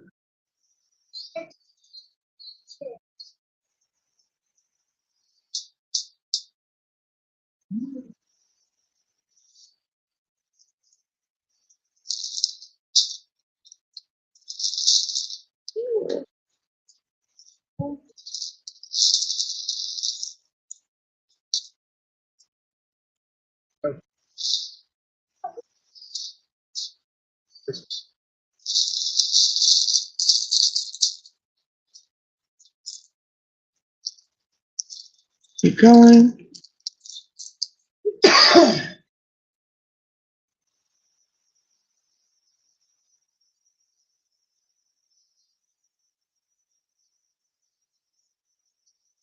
Nope.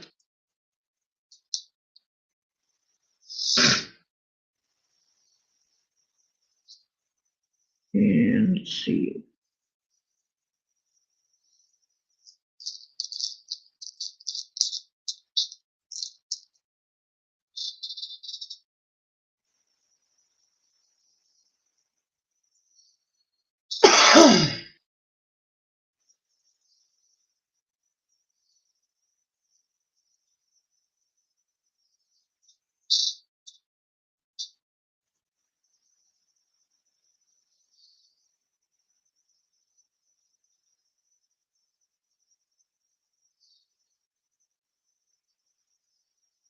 Nope.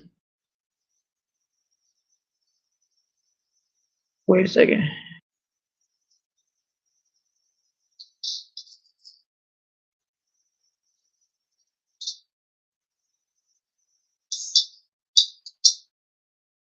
Okay. About to say.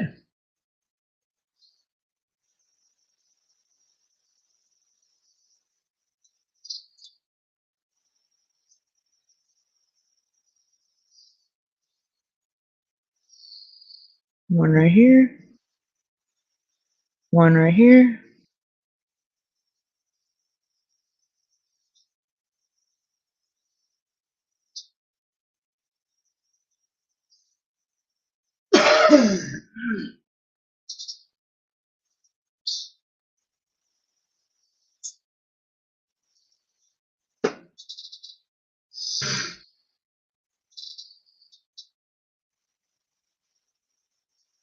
And one right here.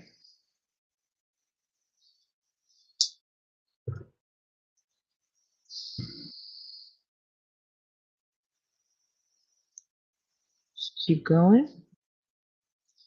A little bit more.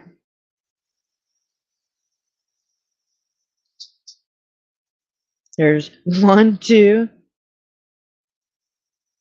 and that looks like it for that one.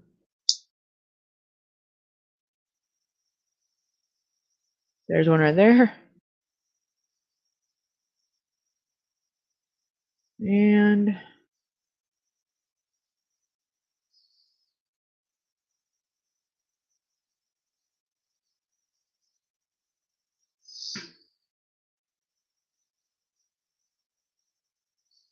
nothing over here.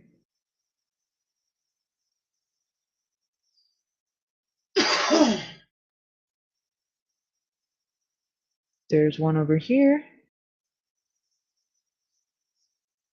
Right here.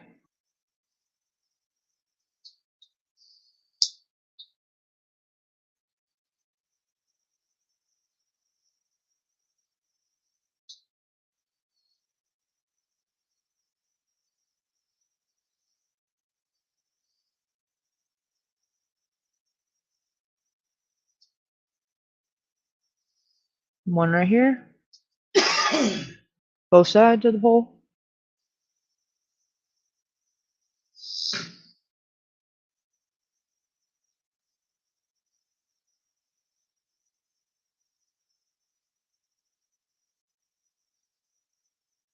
One over here.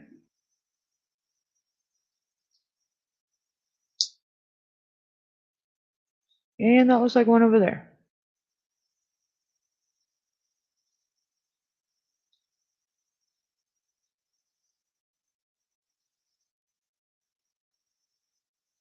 Let's see. Is it? It is. Right here. Boom. So there's literally cameras the entire path that Riley walked. There's no reason why we should not see every step he makes and where he's at and what time. There's no reason for it. There's literally cameras every establishment, if not every establishment, every other building that he walks past that night.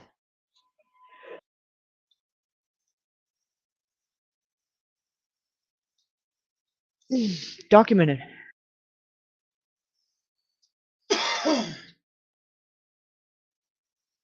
So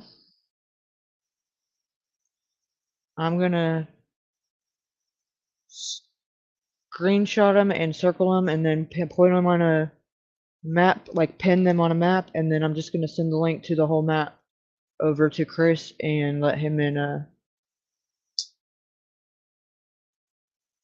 Riley's parents do with that as they see fit.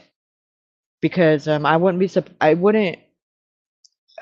be willing to bet that in most of these businesses, if they reached out to them, if it's not too late and they haven't already taped over it, is the thing that I would be most worried about. But I guarantee you they would cooperate and they would release it to him, because the other ones that they got did that, but the police aren't going around and asking for it. They haven't even tried to see if he's on footage. And this, and this has been the same since he was missing. So you can't say it's because there's no foul play suspected. They haven't been investigating it at all ever. They decided it wasn't foul play before he was ever even found. I mean, they're deciding it's no foul play without even having a full autopsy done. That's very premature to say. How do you don't know that?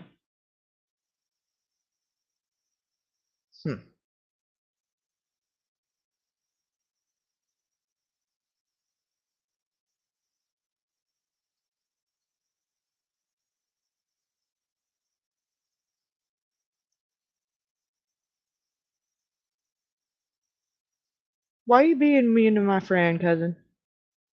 You better quit bullying Cricket Day. I'll beat you up.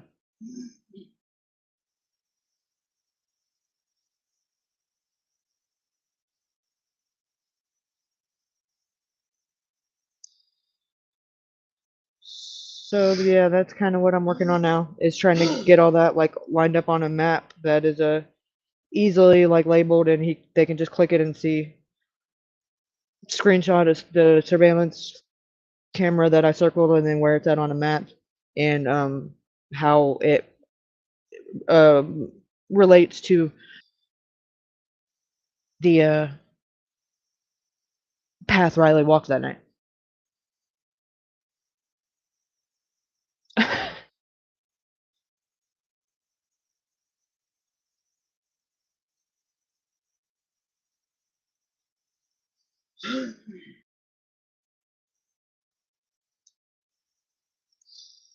So yeah, there's that. And I think I had a couple of news clips, and then we can wrap it up.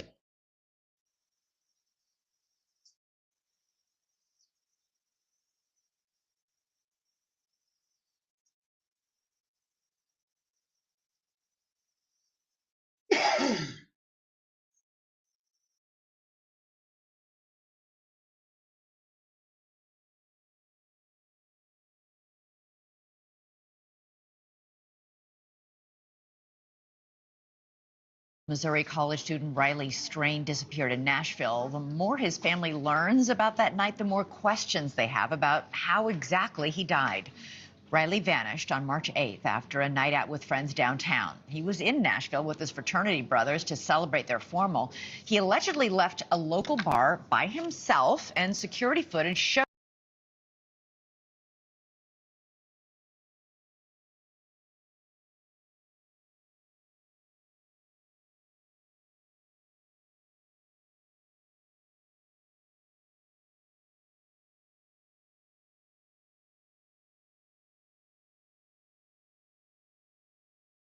I don't know about you, but I am, which is why too. You've raised a lot of questions about video from several security cameras on a detention center in downtown Nashville. Why is this important? The detention center is just north of the last ping on Riley's phone, and it was the only video that we had been released to the public about the sidewalk north of where Riley went missing. There's some really grainy pictures off on the side, etc. But over the weekend, we found out that that detention center not only has that camera, but possibly 3 more. We know of at least 2 that faces east back towards that. Plus, we've got a picture of one facing due south towards the bridges. So we would love to see the footage, even though it's the sheriff's department. We now do have confirmation that there are cameras that was pointing back towards the bridge where Riley went missing at. So these cameras that you're talking about near this detention center, these cameras would have been the final images of Riley Strain that night. Should have been, yes. And could have conceivably caught how he wound up in the river, if he fell on his own or if somebody pushed him, something like that. Something that has come about too, and this was breaking with us this weekend and then actually yesterday verified. The reason that footage is so incredibly important to the family is the person of interest that the family had been wanting to see, the homeless person that we knew had been the last person to talk to Riley up on top of the roadway. We got to talk to finally. He actually reached out Saturday afternoon to some friends of ours that was down there talking with the homeless. Actually gave a statement, him and another person, that Riley had come through there, had been stumbling, possibly stumbled into the little fence that's right there. They asked him if he was okay. He says, yeah, man, I'm just drunk, something along those lines. And they put him walking underneath the bridge north, past through the detention center area. That was huge. That was something we had been looking for. A lot of times, though, sometimes the homeless people, they'll say something to you and me, or not a policeman, and, you know, just to be having a conversation. So Monday, another one of our associates was down there. The gentleman showed back up again. We were able to call the detectives. The detective showed up, and verbatim what we were given Saturday evening, he told the detective his account of the story, what he transpired and saw what happened to Riley. So, Chris, which really, go ahead. No, finish your sentence. Which really what? It just shocks the family. Yeah. You know, this is the first person that we've been looking for almost a month. Saturday will be a month. Well, actually the 8th, you know, today's 30 days. And he finally come forward. The fact that his story 2 days later is spot on, and the couple that actually talked to him Saturday videoed it and wrote it down, because they wasn't for sure if we were going to get to meet this gentleman again. And the lady that was there with the officer that took the statement had already heard what we had heard Saturday, and she even verified in the family war room last night. It was basically verbatim. There was no deviation on what was told to the family Saturday night, the family friend, and what the detective was told yesterday. So it doesn't explain the phone, unless possibly Riley, when he fell into the fence, the phone fell out of his hand. Also, another little bit of information. We've been told pretty much from day one that a homeless person in that area had found a phone that night, could not open it, and threw it in the river. That dates back all the way to the Monday and Tuesday following Riley disappearing. So that was also part of his conversation that he gave to the family Saturday, family member, friend of the family, and also to the detective. So it's huge information. What we transpire and go from there, I don't know, but the police have been made aware of it. So I'm just curious, Chris, does the family think something else happened, that Riley didn't just fall into the river? Is the family fearing that he was the victim of a crime of some kind or was assaulted? Talk me through this desperate hunt for answers, and video, even surveillance video of his final moments of needing to know exactly what happened. Yeah, we have been in discussion. We've actually got footage of the boys that was on the river where the debit card was found, and AKA ground zero where Riley, disappeared at. There's two very blunt areas. One's about a 15-foot sheer drop down to the rock ledge, which we actually pulled the river status the night that he went missing, versus the pictures that the boys, Jake and Jeff and the airborne captain, took on the Tuesday following. Yeah. There's 3 foot of water difference. Riley could not have fallen at either one of those spots directly in the water. The one spot that had the sheer drop away, he literally would have had to went through the homeless camp, went by the homeless people to even get to that area. So the second area, go ahead. But so I'm sorry, but so you think, or the family fears, that he didn't just fall in the river, that something else happened? Correct. 100%. And then finally, just 10 seconds, you really shocked me and a lot of our viewers on Friday night when you and Riley's dad told us that you have never heard from any of his fraternity brothers about what happened that night. Does that continue? Have you continued to not hear from any of those fraternity brothers who did not walk out with him, who stayed in the bar and partied that night? What minimum communication we have had, our direct answers have been deflected and not answered. So we still have no communication with them on the 5 individuals that was in the bar with Riley that evening. I'm Jerry. I smoked, and I have late-stage COPD.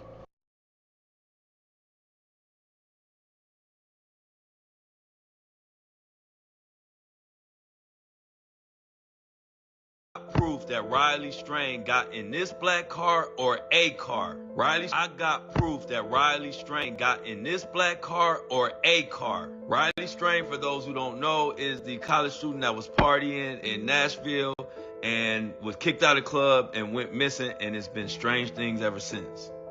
Now, a lot of people on social media are speculating and talking about this black car that keeps being seen following him throughout all the surveillance. This is the street he walked down. There goes the black car again. Now, this is another shot.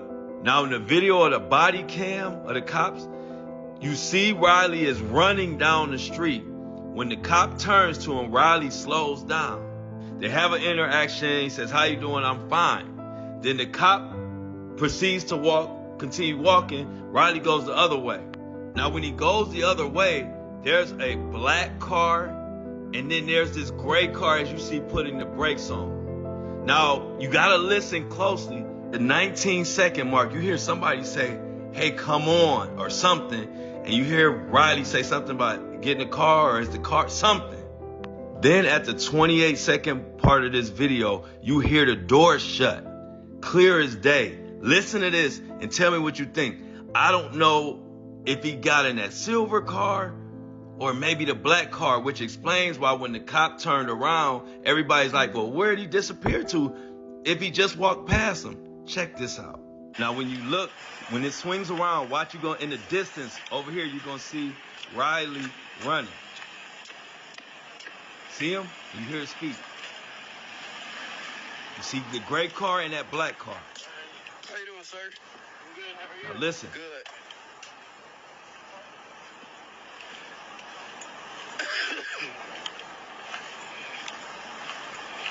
Door slam coming.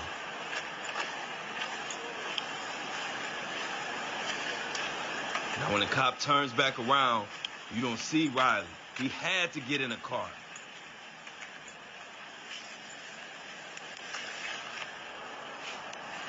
Who's over here on Gate No Street? Riley. He had to get in the car.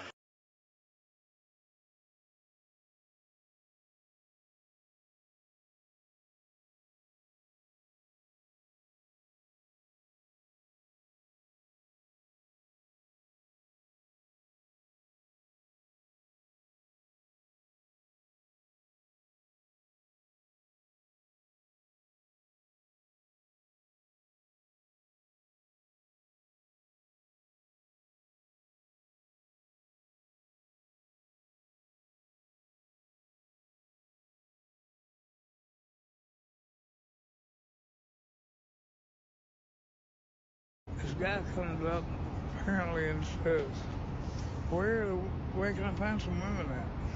We're gonna find some what? Women. Women. So I'm like, well, I don't know. I said, even when I got money, I can't find them. So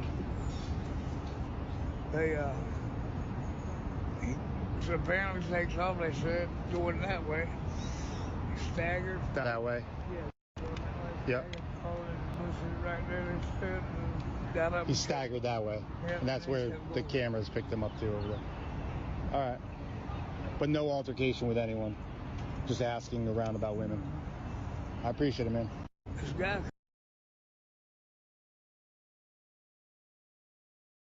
Could there be surveillance video that hold crucial answers to the mystery surrounding Riley Strain's disappearance? The detention center is just north of the last hang on Riley's phone, and it was the only video that we had been released to the public about the sidewalk north of where Riley went missing. There's some really grainy pictures off on the side, etc. But over the weekend, we found out that that detention center not only has that camera, but possibly 3 more. We know of at least 2.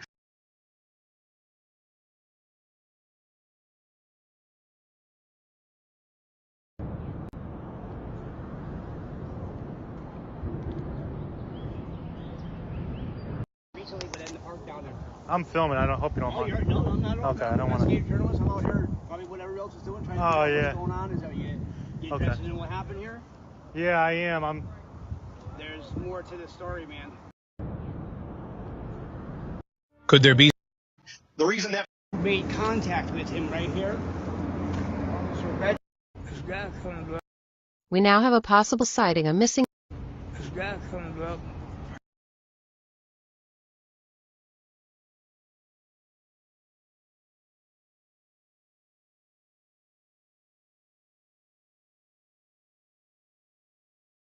I heard from a homeless man out here that some guy was interviewing, and I don't know the validity of this interview. I put it up on Twitter. Well, this homeless man who was around one of these bridges claims that Riley woke him up. He was homeless. He claims Riley woke him up, and he said that Riley was screaming down here, "Let's go Brandon, let's go Brandon," for 25 to 40 minutes. And then he said it hit the bridge and it went quiet. And he said, there's There's more to the story, man. Yeah, they just broke that a cop made contact with the kid. Really?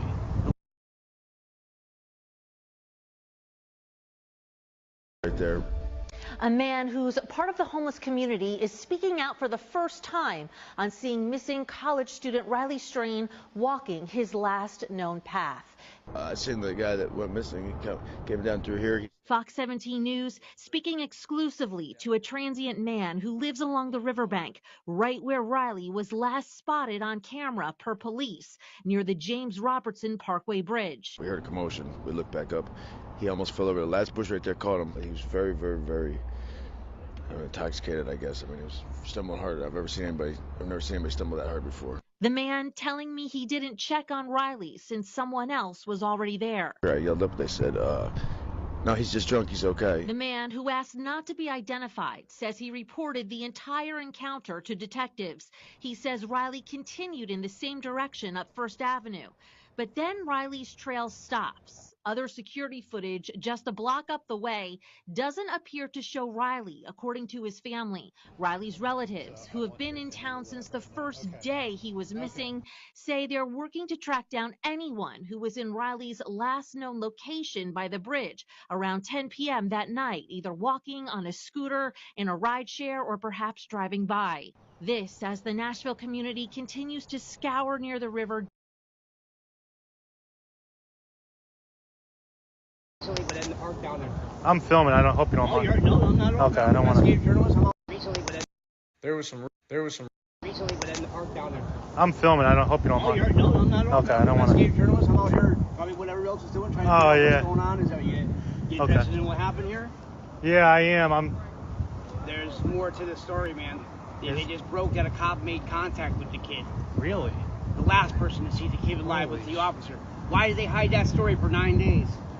I don't know. That don't make sense, does it? You got the entire city looking for somebody, and the officer and saying that the last place they saw him was there when an officer knew that he made contact with him. Why would that be?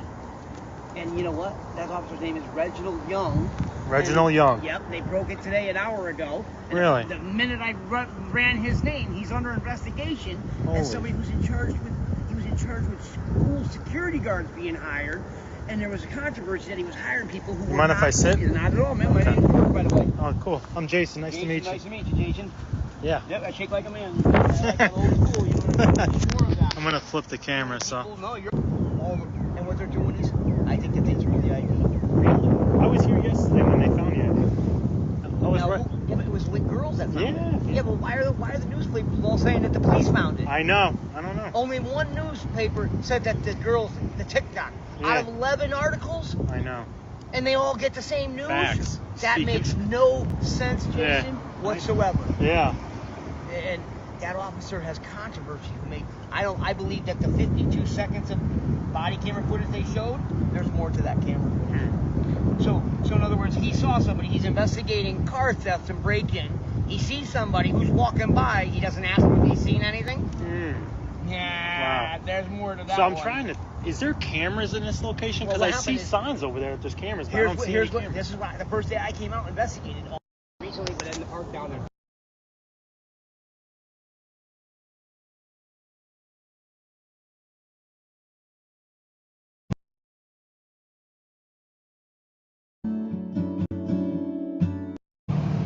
It's the same person that was down there earlier, ain't it? Oh shit. Damn, they was alive earlier. Back up, man. Back up, man. Come on. Shit. Huh? I don't think it's him, but It ain't. They was alive earlier. She was alive earlier. She was right there earlier. Earlier, Wait, kicking it her. was a lady? It's a lady. I just saw looked white. I just saw the legs and the She was alive earlier though, wasn't she? Yeah, she was. She had her legs. She had her legs kicking and shit. Damn, that's awful. I ain't gonna show.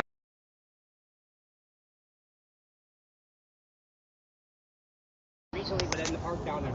I'm filming. I don't. In regards to the disappearance, he walked, and that wall is like 3 feet high or whatever. Right over here, it's past beyond where my finger can actually show because. Hey, what's going on, guys? I'm replying back to Jen's comment. She commented on a video below of what you think happened, and even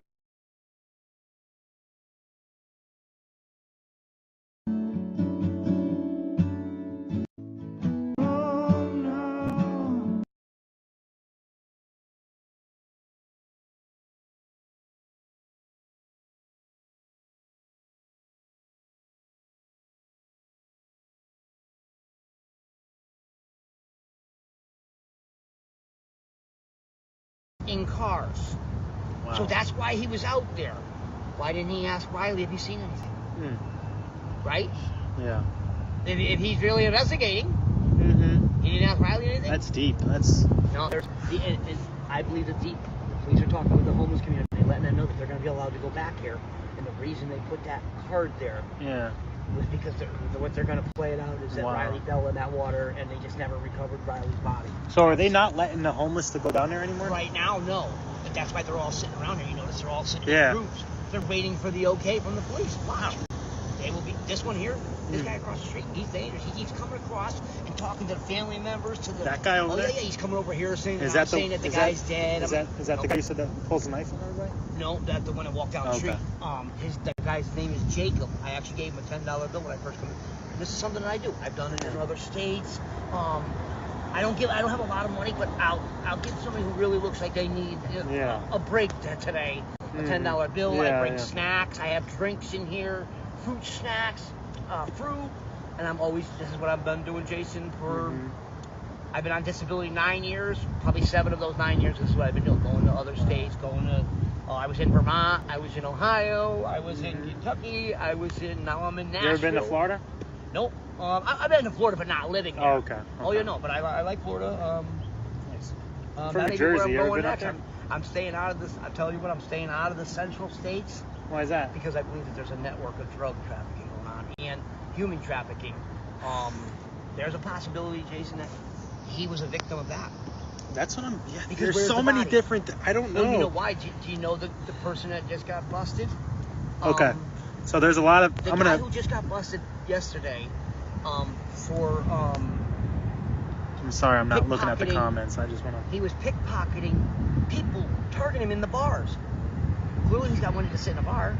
Yeah. Or somebody's knowing him. What about his shirt? They said the homeless people had his shirt. Exactly. One of the ladies who first I spoke with, that's who she told me. She said, and there's something that happened at the Shell gas station on the other side, at the other end of the street. You turn that corner to Shell. Guess what I found, Jason? In front of the ice machine, in front of that Shell gas station, puddle of blood. And then right across, I told the police, directly across the street, you go to that sidewalk and walk to the in cars. Wow. So that's why he was out there. Why didn't he ask Riley, have you seen anything? Right? Yeah. If he's really investigating, he didn't ask Riley anything.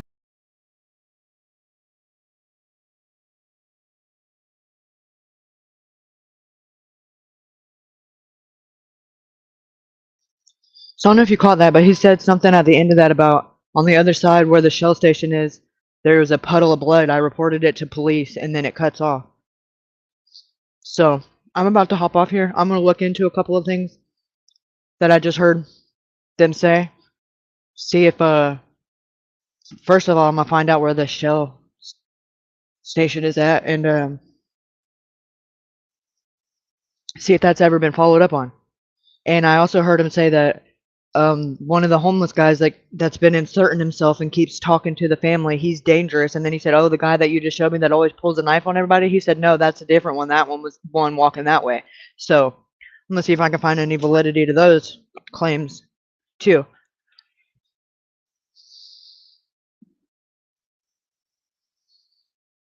I will be live sometime tomorrow and hopefully have some updates. And thank you guys so much for the super stickers and super chats. I'm not ignoring you. Ruben's just gonna kick my butt because I was eating a Twizzler. But thank you guys for coming and participating in the think tank. You guys are awesome. And I don't know if anybody else is going live tonight. I'm not sure. I will see y'all there if anybody does pop up. If not, I will see you guys here for some sleuthing, fresh eyes tomorrow. Be there or be square. And if you guys are watching this on the replay and you see anything that we didn't notice, feel free to drop it in the comments below. And we will follow up with it tomorrow. I will make a note of it and we'll go over it in the stream tomorrow. Thank you so much. Thank you so much. Bye.